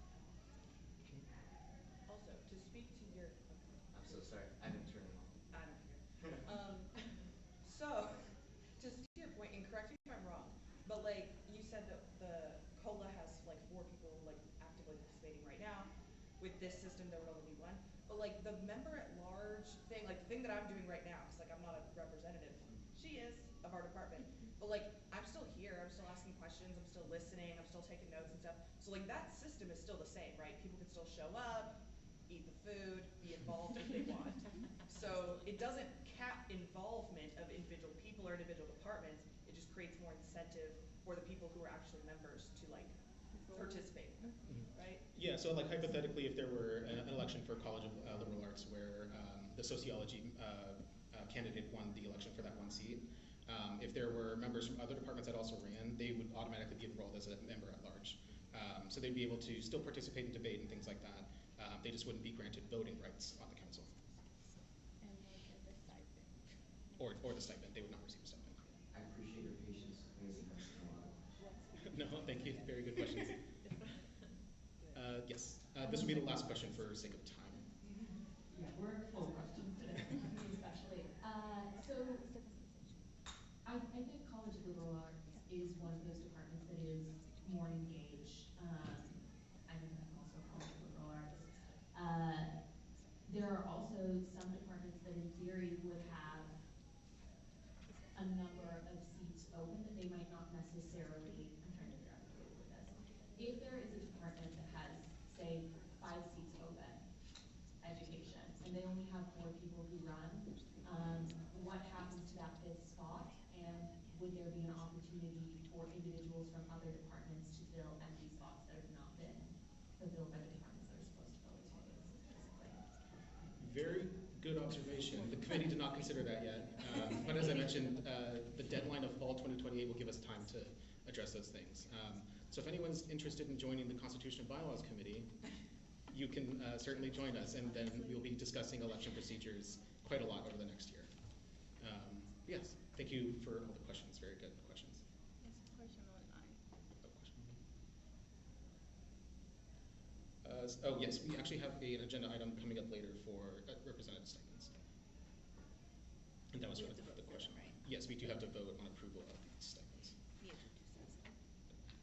And then so moving into item 7C, actually because we have some items for possible action, I do have to entertain a motion to open item 7 for action, for discussion and action.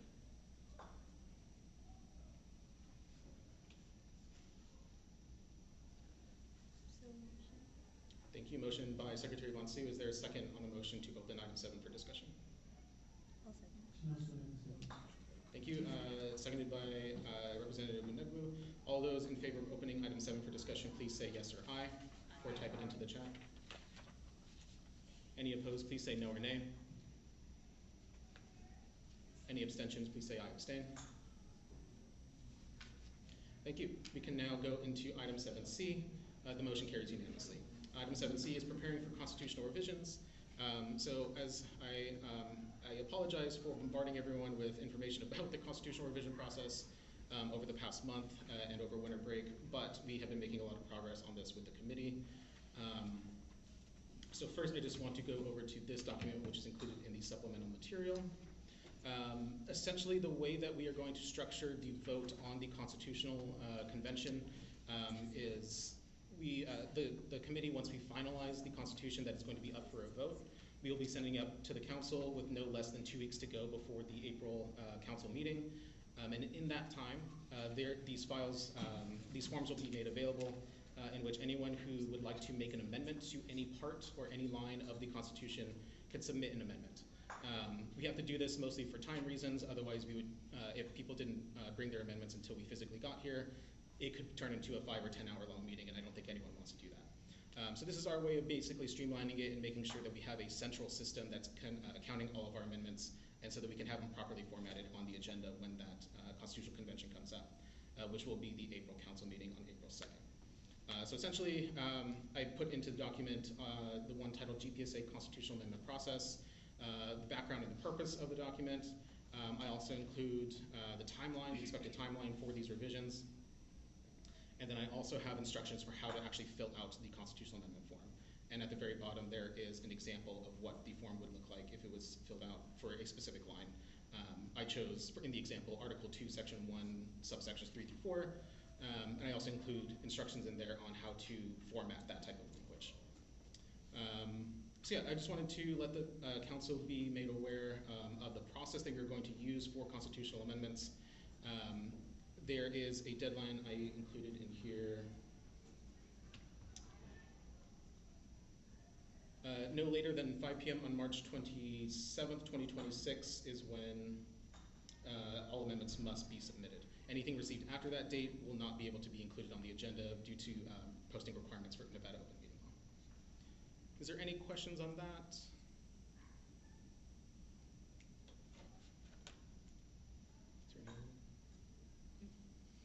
All right. If anyone has any questions about the form or the process, please reach out to me. We've been developing this form and sort of the process for the constitutional adoption the past few weeks. So I should have that information available. All right. Now we get to go into a string of items by our Director of Legislative Affairs and Chair of the Ways and Means Committee. So item 7D is in regards to language revision to the Ways and Means Committee operating policy. Chair of the committee, Blanca Pena, will have a short presentation regarding the language changes. Okay. Hi everyone, for those who I haven't met yet, my name is Blanca. As Devin mentioned, I'm the Chair of the Ways and Means Committee and the Director of Legislative Affairs Division. We have a few items here. We're going to get started with 7D here. The link to the amended operating policy is on the agenda if you want to join me on reading along. I want to direct your attention to page 6. We decided to add a formal procedure regarding how GPSA is going to handle their expenditures during the pendency of the approval for the fiscal year budget. So every year we approve the fiscal year budget in the summertime, and that takes a while, right? Because we need to create it and then we need to vote on it both in committee and with council. And we want to make sure that any expenditures that GPSA makes throughout that period is properly reported, and it's also not, it's reasonable, right? So we want to make sure that we have a process written down. So if we go to page 6 of the operating policy, also I'm sure you've already connected the dots, but everything in red is everything that's getting deleted, everything in green is being added. So on page 6 we have, let's see, that would be section 2, subsection 1, subsection C. This is oversee an interim operating procedure prior to annual budget approval. In the event that the fiscal year commences before the GPSA annual budget is formally approved by council, the Ways and Means Committee shall implement an interim funding procedure. During this interim period, GPSA expenditures shall be limited to essential operation costs necessary to maintain basic organizational functions and disbursement from a restricted miscellaneous fund not to exceed an amount set annually by the committee. So I got this language or this idea from how the federal government tends to do things in the interim whenever they have to approve the budget. So essential costs that would be approved with the, paying workers, paying everybody's stipends, paying office costs, things that just keep the bare minimum going. And then as for the miscellaneous fund, that gets approved by the committee every year, just depending on certain needs. If the committee feels like there's not really much going on over the summer, then they might only approve maybe a $5,000 budget. And if GPSA wants to spend more than that, they're going to need to make another amendment. Or by the time that they need to vote for something like that, the budget would have already been approved anyway. So it's pretty basic. The last 2 points there say, request for use of discretionary interim funds must be submitted in writing to the Ways and Means Committee and shall require a majority vote of the committee for approval. Any committee-approved request must then be forwarded to council for ratification by a simple majority vote. So that's just kind of the procedural stuff with how the voting is going to look like. And the interim procedure shall sunset immediately upon council adoption of the annual budget, which is just fancy terms for this portion of the operating policy is no longer active as soon as the budget is approved. Does anybody have, and also I removed a lot of the RSO funding lines that were in the operating policy. Fun fact, we used to fund RSOs through Ways and Means, but now that that's no longer a thing, I decided I should comb through and make sure all of those lines are gone. Does anybody have any questions on that?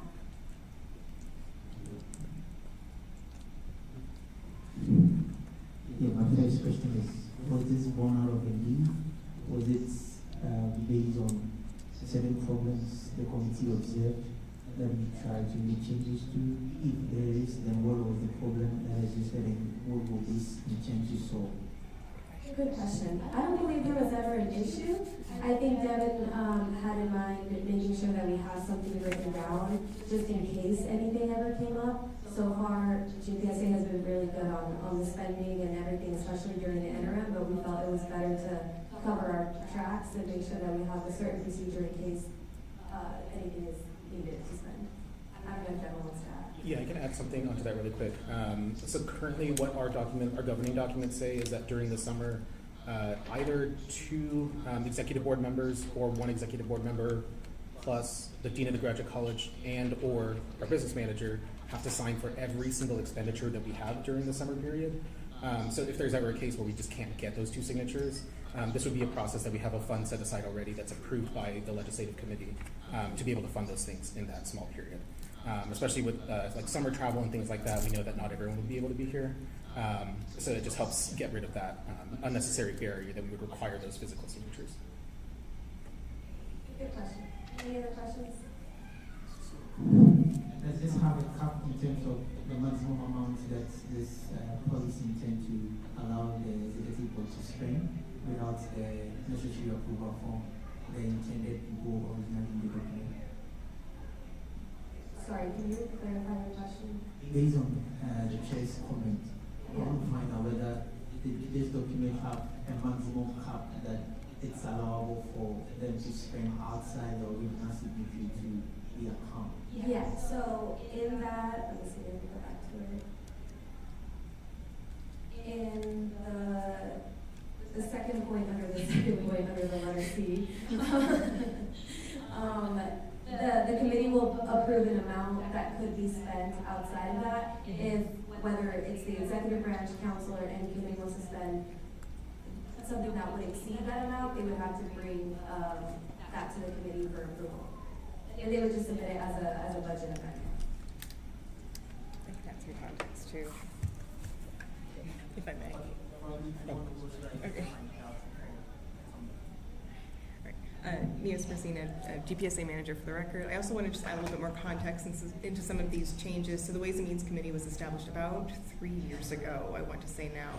And so prior to that, we operated on, actually it was the business manager and the GPSA president who set the budget.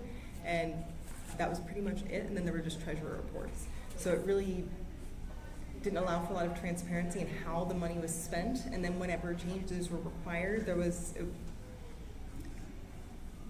were no guardrails, there was no really anything in place that required things to come back to council to be rebudgeted.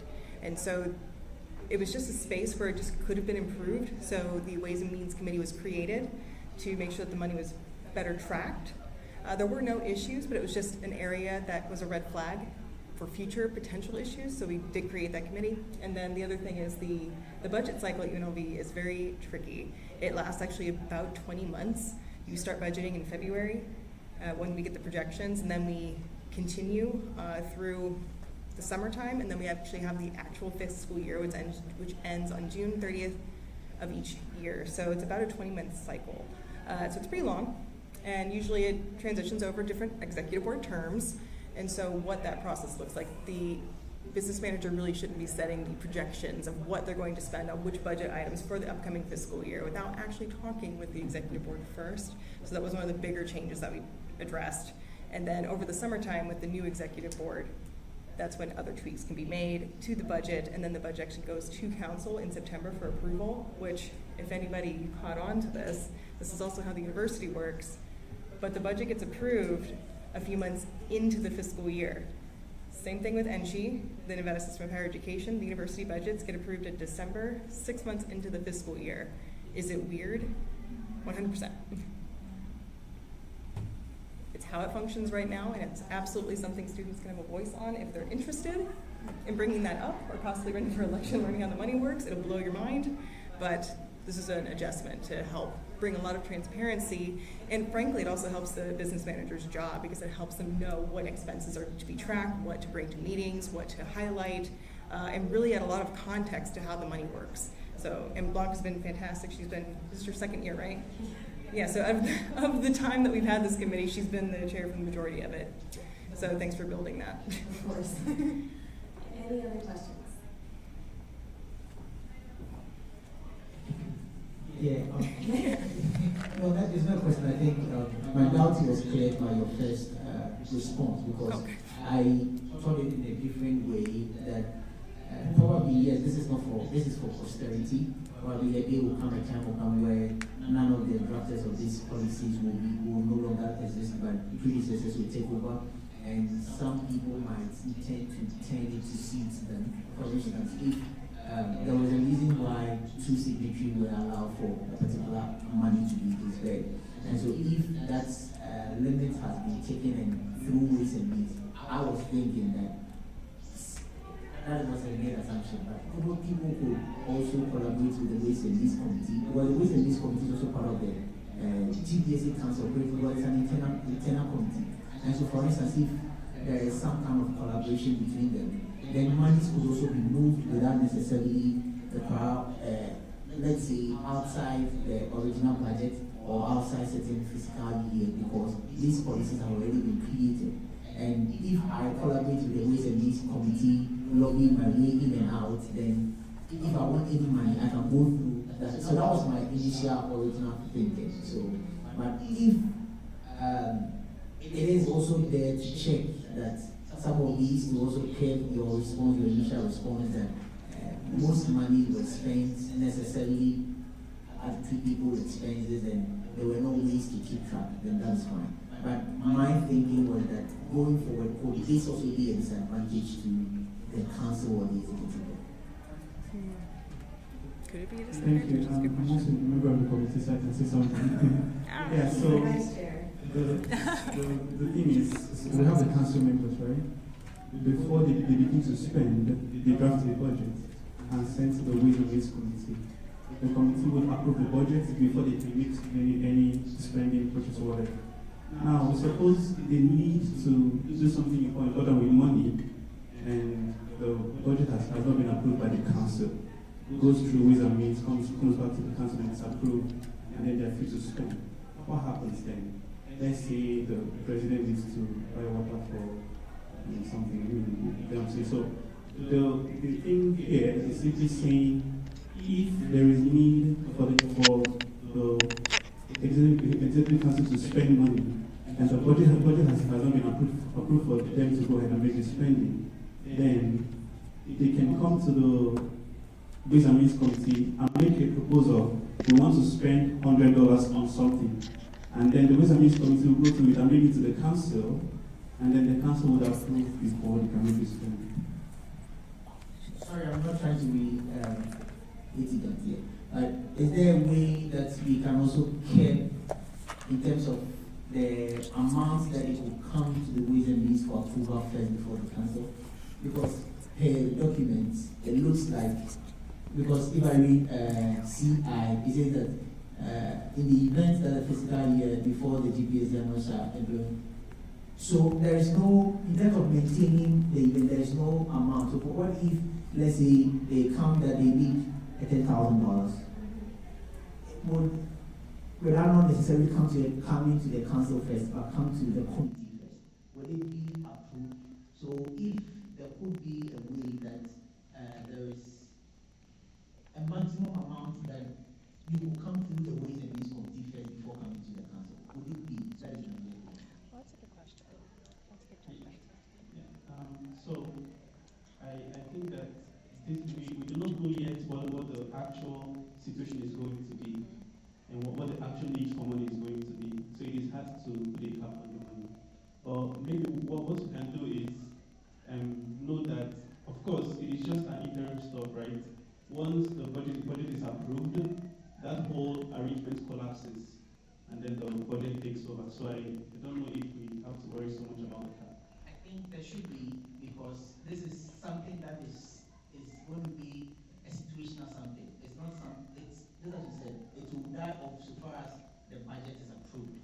And so we shouldn't open it to the floodgate that they can come in to request huge sums of money that even at the end of the day, the budget will intend flag it out and trash it out. And so for me, because just as you are saying, it's something basic that is used to maintain their operational expenses. So if you can cap it to certain amount or certain limit, that even though the budget has not yet been approved, we can allow for this kind of maximum amount in terms of the day-to-day operations of it. Then when the budget is approved, we close the system. Yes, I see where your concerns are coming from. I think the reason why the committee decided to word the operating policy in this way is because if we set a specific dollar amount now, we don't know how long that's going to span or how long that's going to last for committees 5-10 years in the future. We want to make sure that our wording is as timeless as it can be, and the whole point of having it go through committee first and then council is so we're making sure that those amounts don't exceed in the first place anyway. And we need the votes. That's what the language is there for. It needs a simple majority vote from the committee and then another simple majority vote from the council. In my opinion, I think that's enough of a safeguard to make sure that everything is the way that it needs to be spent. If the council wants to add a cap, y'all are free to do so. You can make a motion to amend what we have here and we can put it to a vote if that's what y'all want.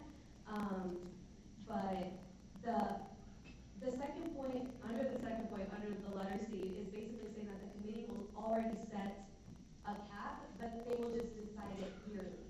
And so it just depends on what the projected costs look like, how much the GPSA Council as a whole spent the year prior. They have more knowledge to do it yearly as opposed to us trying to do that now and setting it for the future. Because we just talked about tuition increase. We know the economy is not that good. We don't know what's going to happen and what's going to happen to the value of money later on. So we just felt it was easiest and best to leave it up to whoever is currently in the seats of where you are now to decide the future years. So your question did make me think of something. I don't think we have this in the policy right now, but if there is an adjustment, correct me if I'm wrong, if this is already in here, but could we possibly add some language about if there is a certain percentage change in something that's already established in the budget that would have to come to council? Like X threshold, if it's more than a 10% change, I'm just making up a number off the top of my head, but that would come to council versus going through the Ways and Means Committee. I don't think there's any language on that. If you guys are willing to want to make a motion to add that, I'm more than amenable to it. It's up to y'all. You guys vote. I'm just here presenting. Yeah, so the process for amendment would be we would need someone to make a motion with the specific language that they would like to add and which location in the policy that they would like to add that language. And then we would need someone to second that, and then we would continue into discussion and then a vote on that amendment. And then we would go into a discussion of the full policy. And you would say, I move.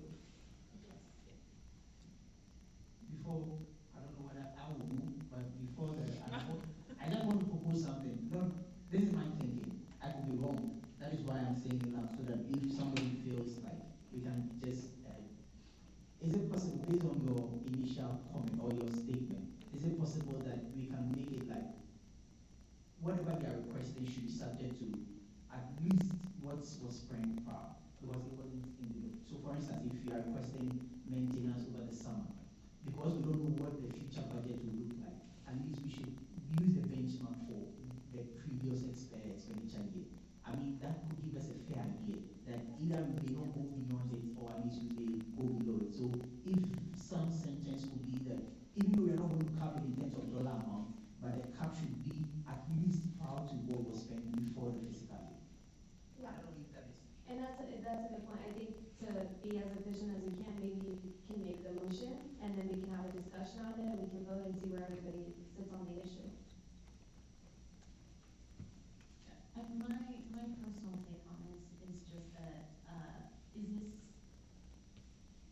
is this up for final approval tonight? Yes. Okay. Yes, anything that's in black is the original language, anything in green would be added today. All right, I think, my own kind of personal take on this is that the disbursement would be restricted and would be set annually and would be up to the committee members as they are. So while I do think that there is room for conversations about having a specific calculus for what that should be, I think that rushing into having a specific calculus tonight would not have a sufficient degree of understanding what the finances actually are and would not be based off of the hard numbers of kind of based off the vibes that we're all feeling. My personal take is that the language is not going to be, it's not the Ways and Means Committee, and like full disclosure, I just barely got onto the Ways and Means Committee, so like I'm sort of there, but I haven't been to a single meeting, so I'm very much still neutral party-ish. But my kind of take on this is it seems like it's not giving the Ways and Means Committee power to just go like guns a-blazing, spending all the money without prior committee approval. It is a very specific set amount before the summer every year saying, hey, we think we need this much money, and that is going to be something that is discussed. So while I do think that as things go on, having a specific percentage amount is something that could be discussed, I think it's late enough in the evening and this language is sufficiently restricted enough that doing that tonight without prior research would invite a need to revise this sooner rather than later, and I think we should maybe take our time on that and see how it operates before, or like at least do some more research before making additional motions. That's just my take. Okay, thank you very much. Actually, because if you're making any figures, but what I want to say is that I noticed that some council members are also on the committee, right? This, so and they are still part of the people that will vote. I hope you understand what I'm trying to say. After they receive assignments, they're still bringing it back to the council for their own approval, right? Yes. And then some of them are still also council members. So I just feel like it's like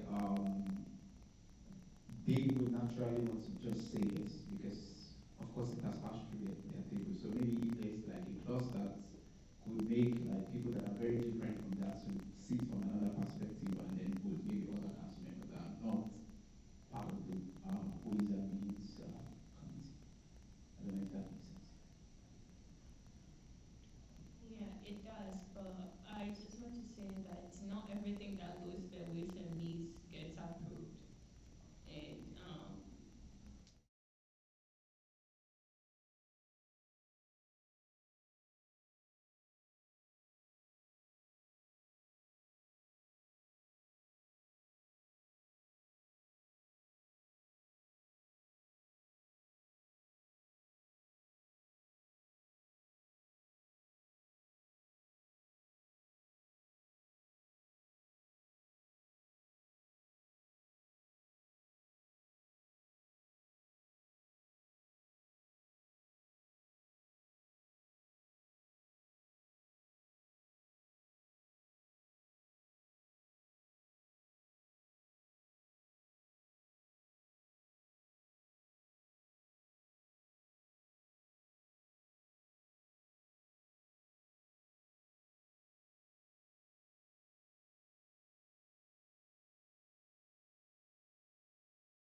But who knows whatever reason somebody will come with it in terms of asking for funds.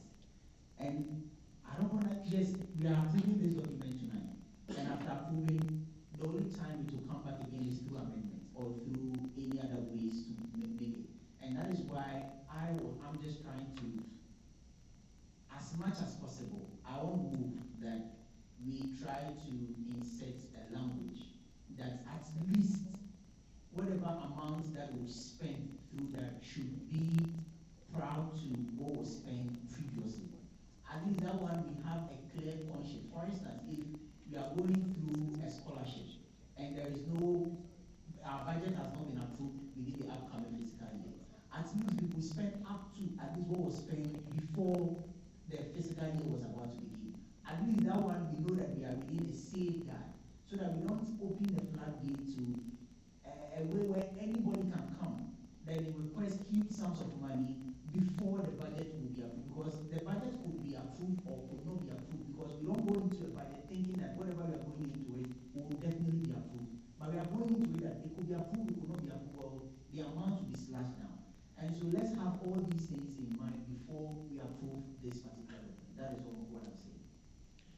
Really quick, so there was a motion on the floor. Do you have specific language that you would like to offer right now? If there's no specific language, then I would not be able to entertain the motion.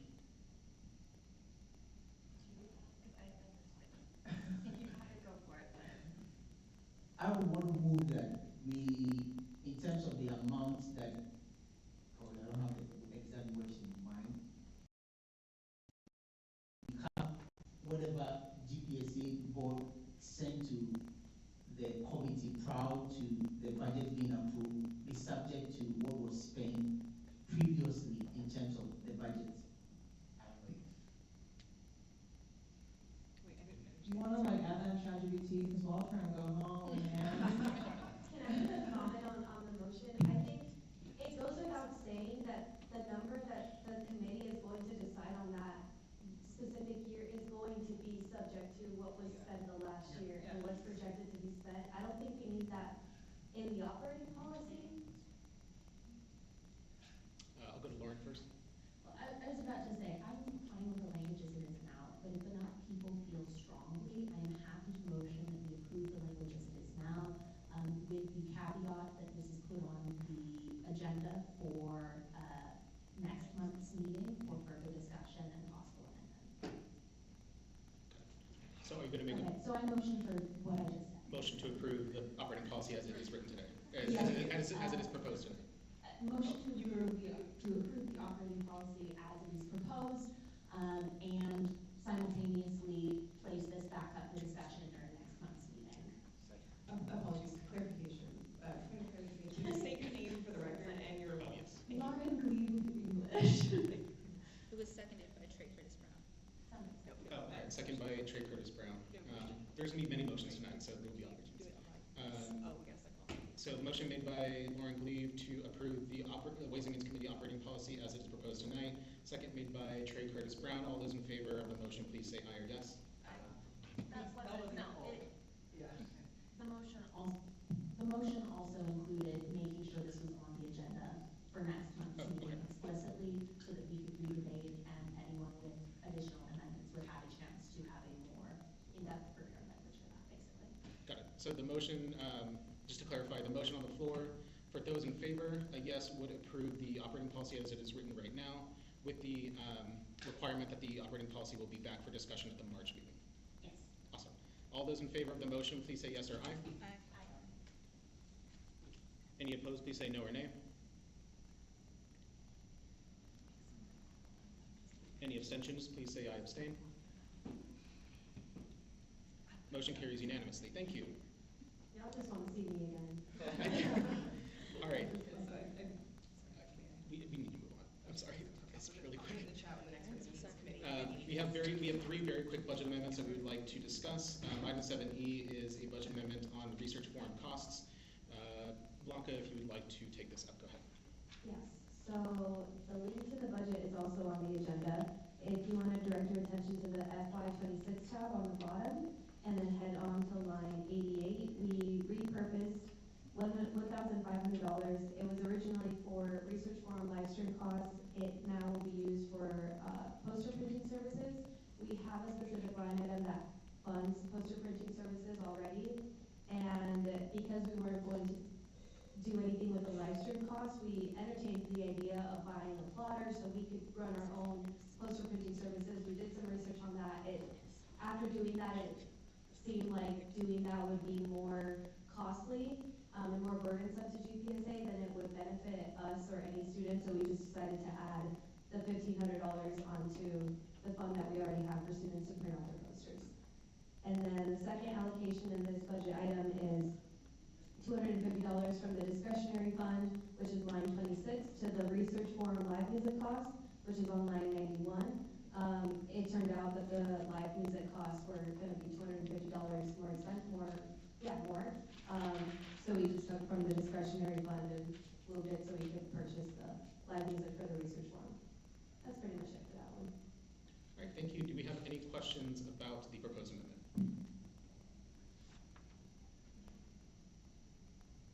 If there's no discussion, I'll entertain a motion to approve the amendment in item 7E. I'll motion to approve the amendment in item 7E. Vice President Carr. Vice President Carr makes the motion to approve item 7E. Is there a second on the motion?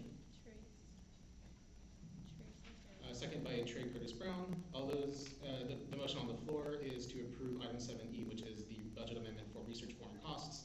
$1,500 repurposed for poster printing services, and $250 from the discretionary fund to the research forum live music costs. All those in favor of the motion, please say yes or aye. Any opposed, please say no or nay. Any abstentions, please say I abstain. Thank you. Motion carries unanimously, and we will now go into item 7F. Another budget amendment. This is in relation to the hourly rate that we pay the grad commons workers over at the library. Chair Blanca Pena, from the Chair of the Ways and Means Committee, will discuss this. Thank you. So now we're going to move on to line 63. We're going to take $8,695 from that line and move it on over to line 66.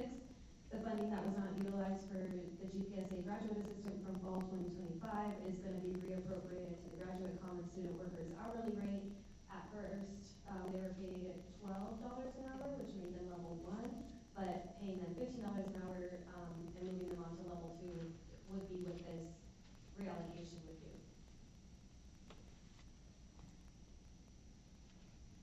Right, do we have any questions for Blanca about the amendment?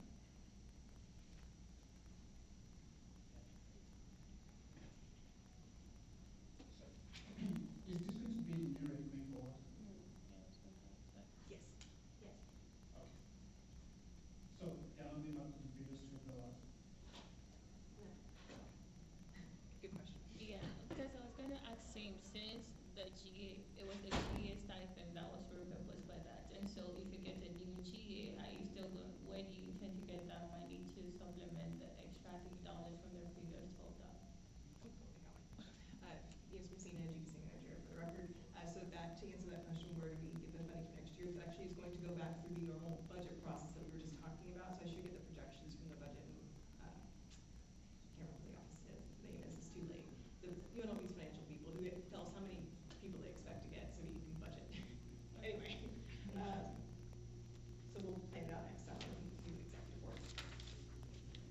Which I will also add, it does bring up another question. A couple of years ago, GPSA was talking about potential fee increase. GPSA did not pursue that fee increase due to a number of reasons, but that's another question back on the table. Do they want to pursue that again in the upcoming year? All right, any other comments or questions in relation to the item 7F? If there's no other discussion, I will entertain a motion to approve the budget amendment in item 7F.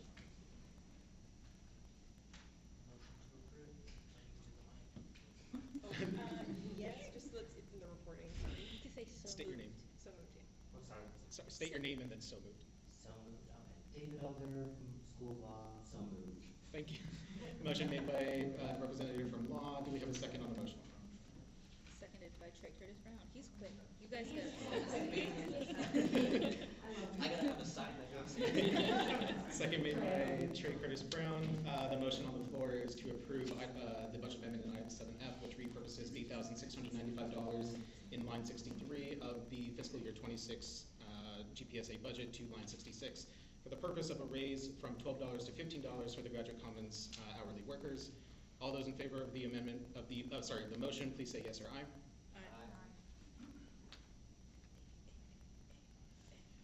Any opposed, please say no or nay. Any abstentions, please say I abstain.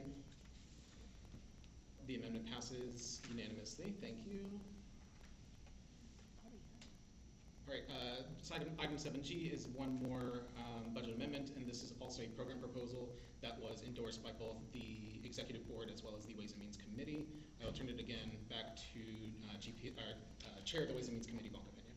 Thank you. So this one is a bit of a funner amendment. So I asked Devin if we had any stoles or graduation cords for people that were graduating who participated in GPSA and there wasn't. So I thought, why not? We at first were just going to entertain the idea of like creating our own custom design, and then people who want one can pay for one, but we saw that there was room for GPSA to pay for those things. The Ways and Means Committee had decided to repurpose $2,000 or up to $2,000 to be able to spend on graduation stoles. So if you refer to the reports page, they all have access to that, right, Devin? The written reports? Yes. Okay. So in the written reports, which I should probably go to right now.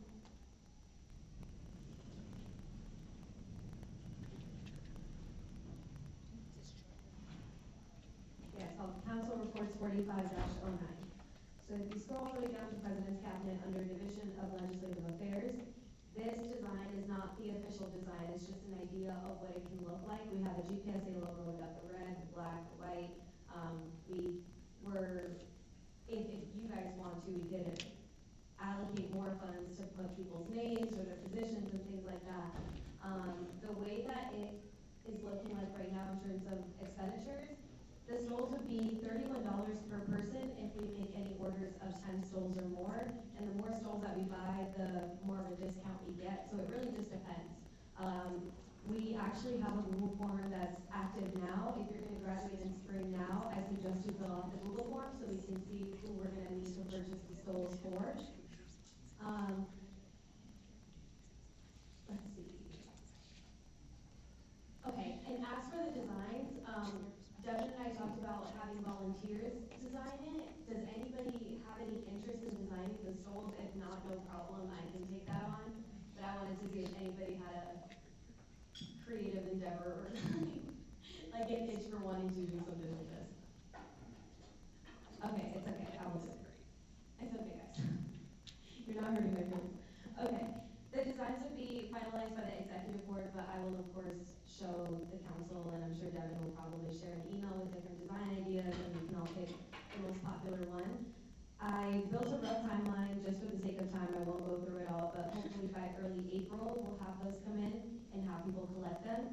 I think what we have on the table right now is the amendment for the $2,000, up to $2,000 for GPSA to spend on people for their stoles, and how we want to spend those funds. So do we want to do just the baseline price that they give us for just basic stoles, which the logo is included in the price and like the colors are included, but if we wanted to customize one for each person, every person gets their own name, gets their own title, that's an additional $10.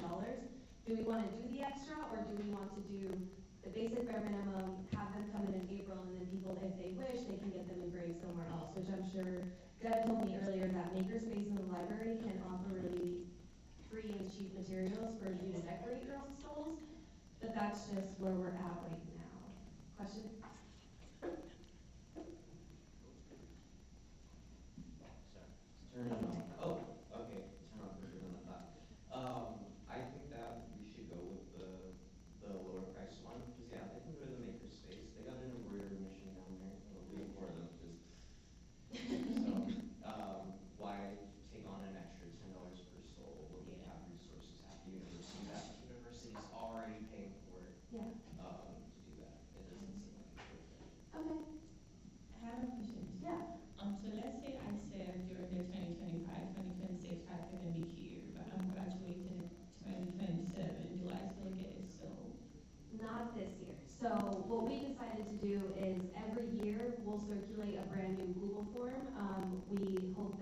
whoever the business manager is or the manager advisor would take a handle on that.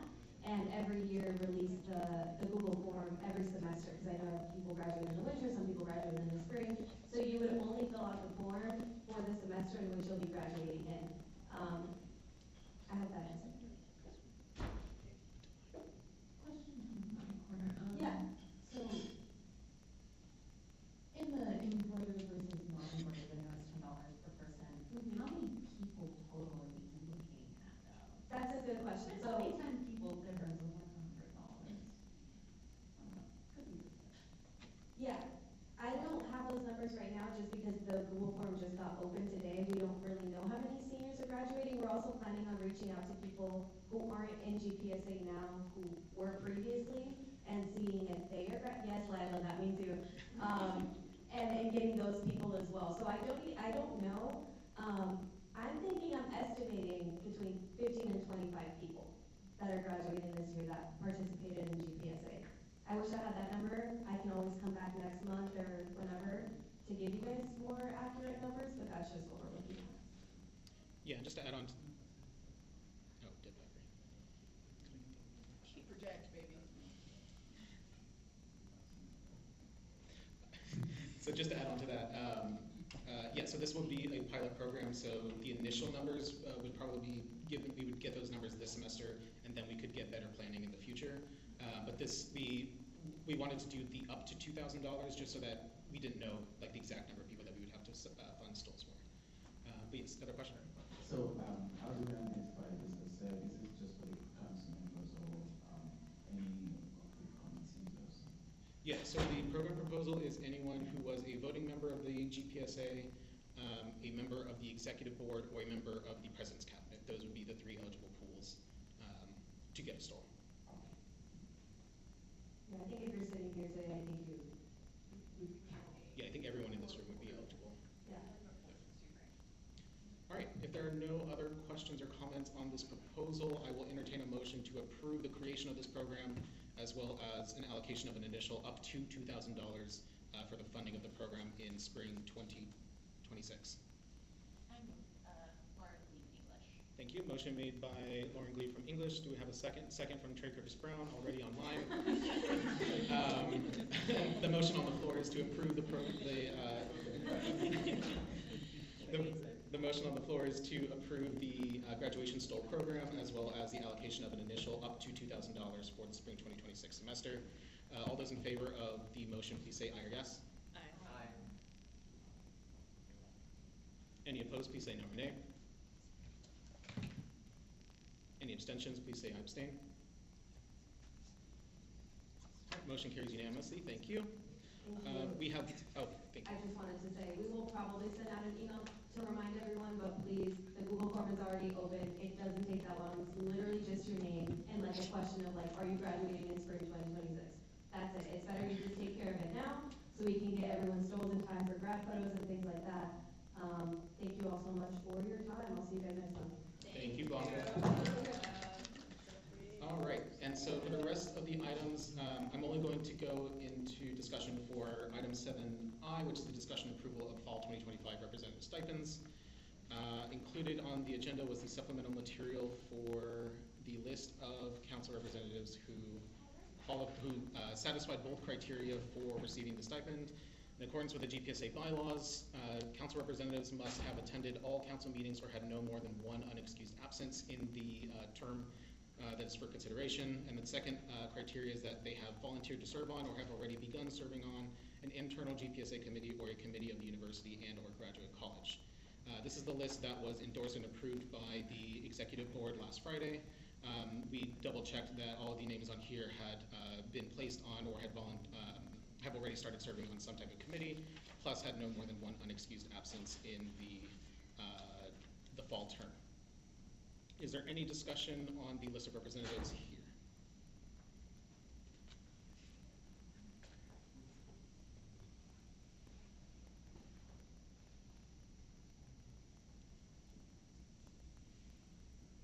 All right, seeing and hearing no discussion, I will entertain a motion to approve the list of 19 representatives in the supplemental material for their $100 stipend in fall 2025.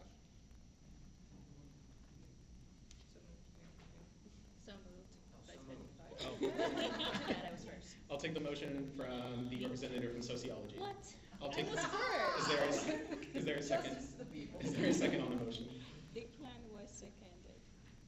Who? Trey seconded. Oh, Actually, Declan. Trey got it first. Trey did get the second one more time.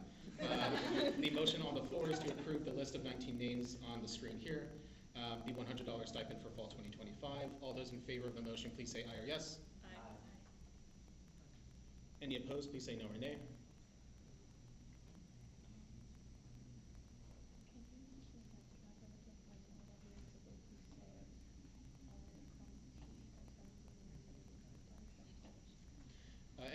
Anyone who abstains, please say I abstain. Thank you. The motion carries unanimously, and those members are approved for the $100 stipend.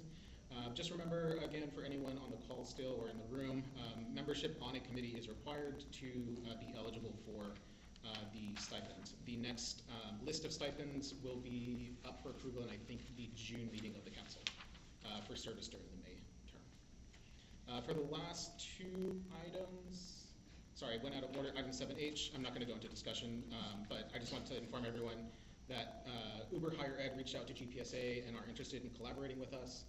There is a presentation attached to the agenda, item reference 4509J. And so this is just an opportunity for, I just wanted to get initial feedback from students about any transportation issues they're facing, what resources they would like to have to fix some of those transportation resources. That way we can put together an initial proposal that'll go up to the upper administration at UNLV. But however, this is a very preliminary discussion, so this will not likely become an actual program for either about another year or so. There's a raised hand. There is a raised hand. Salome, go ahead.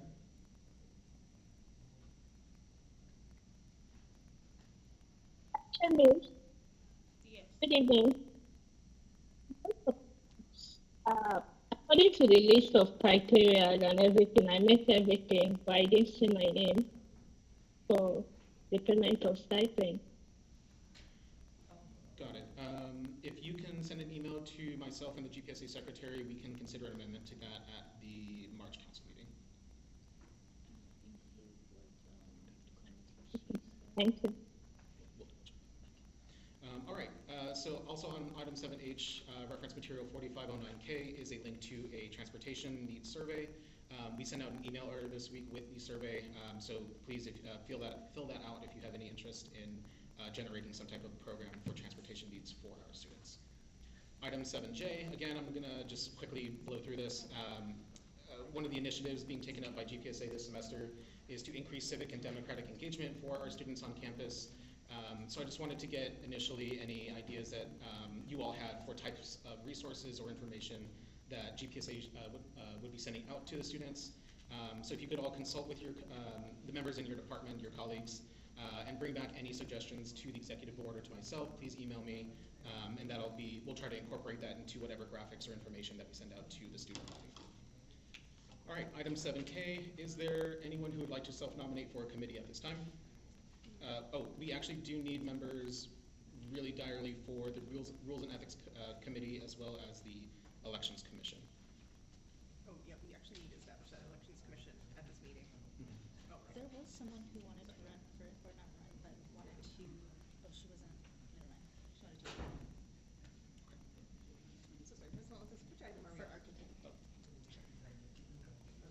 Which item are we on? 7K. 7.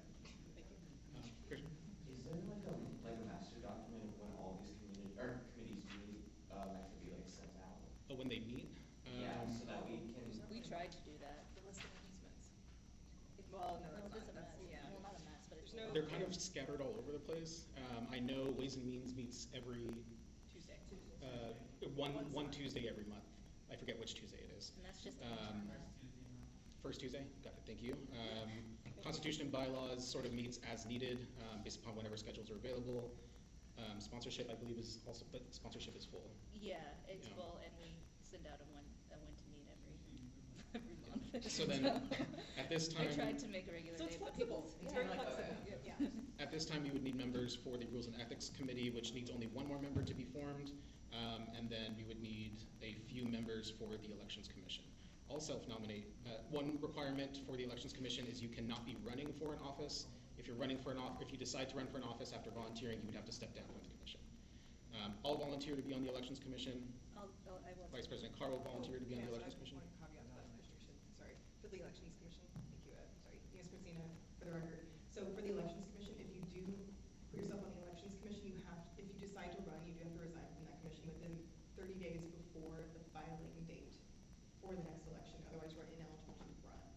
So you can't be on the commission and then a week beforehand decide to run for election, basically. Question about that. I did that last year, right? It's like a quick thing, the election thing? Yes. They Okay, told I'll me a do couple of times, then I'll do the election. It's fine. Do we have any other volunteers for the Elections Commission?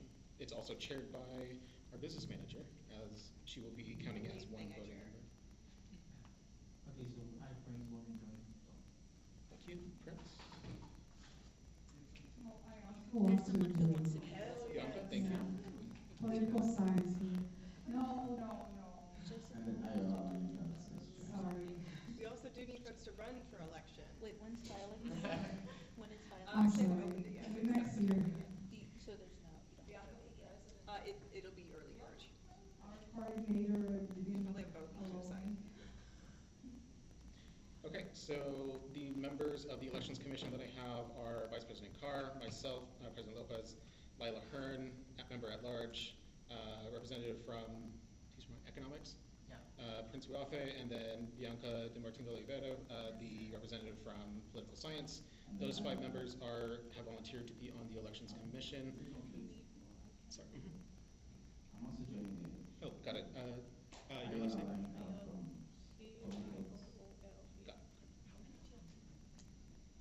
At least 5, but yeah, we've hit what we need now. We can still take more volunteers, but we've hit the minimum requirement. We also had one self-nominee to be on rules and. He said public health, but there's 4 departments. Which department from public health? Sorry. MP and biostats. Okay. Yep. And then we have one self-nomination online for Jessica Alley volunteering for the Rules and Ethics Committee. 1, 2, 3, 4, 5, 6, 7. I will entertain a motion to approve those 7 names for committees. So moved. So moved. Motion made by Secretary Bansu. Do I have a second on the motion? How come you let her have it, but not me? She said it first. I said it first. You wrote all of those down, right? Yes, I have them all here. Oh, thank God. Do I have a second on the motion? I'll second. Thank you. Second made by Representative from English, Lauren Gleave. The motion on the floor is to approve for the Elections Commission Vice President Carr, myself, President Lopez, Lila Hearn, Ayula Olinka, Prince Uafe, and Bianca Martins de Oliveira, as well as Jessica Alley for the Rules and Ethics Committee. All those in favor of the motion, please say yes or aye. Wait, Rules and Ethics, Elections Commission. Rules and Ethics. What was that? I thought this was the commission. No, it's a committee. No, I thought this was for the commission.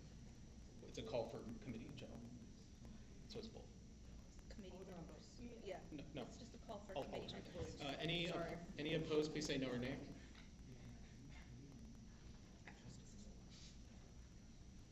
Any abstentions, please say I abstain. All right, thank you. I will be in contact with the members that volunteered for those committees. The motion carries unanimously. This is going to be item 7L, call for new business items. At this time, I'll entertain any requests for new business items.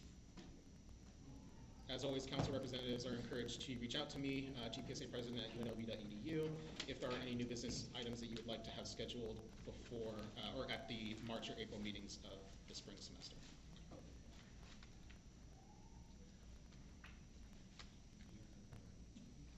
Oh, okay. All right. Seeing and hearing no request for new business items, I will move into announcements.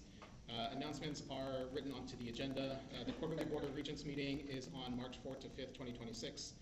Vice President Carr will be to the chair of the council meeting next month, as I will be. I'll be gabbling. She will be gabbling us in and out, as I will be likely not in a mental state to run a meeting after being in that quarterly meeting for 9 hours.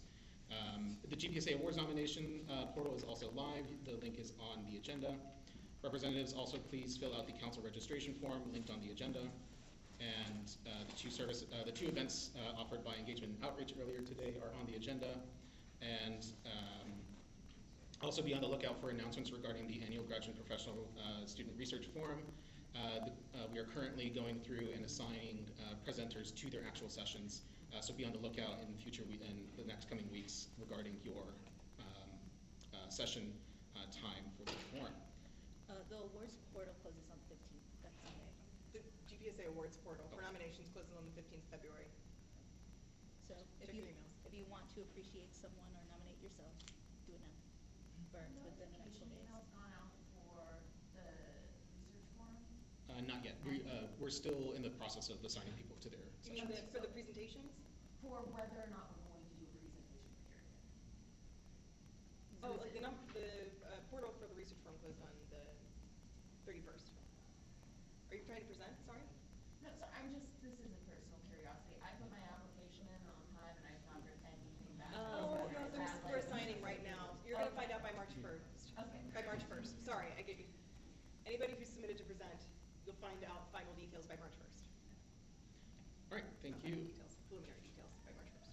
Going into item 9, this is public comment. Is there any public comment at this time in accordance with the notation mentioned earlier? President, I just want to make a correction that the Board of Regents will meet on March 5 and 6. Thank you. I was looking at the wrong month for that. On the agenda, the quarterly board meeting is March 5th and 6th, not March 4th and 5th. It is Thursday and Friday of that week. So we'll make it Thank you so much. All right, seeing and hearing no other public comment, I will move into adjournment, and I adjourn this meeting at 8:35 p.m. Thank you all for bearing with me. It was a long agenda, but we made it through. Wow. I don't have time. I'm going to remember it next time, so I'll be up on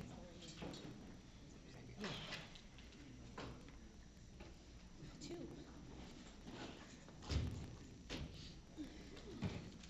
My beautiful Devin. Speaking of transportation issues, I'm having one. Do you need a ride home? Yes. I drive her home all the time. Oh. Oh, the professional passenger. Makes success. sense. She said, my beautiful Devin. She had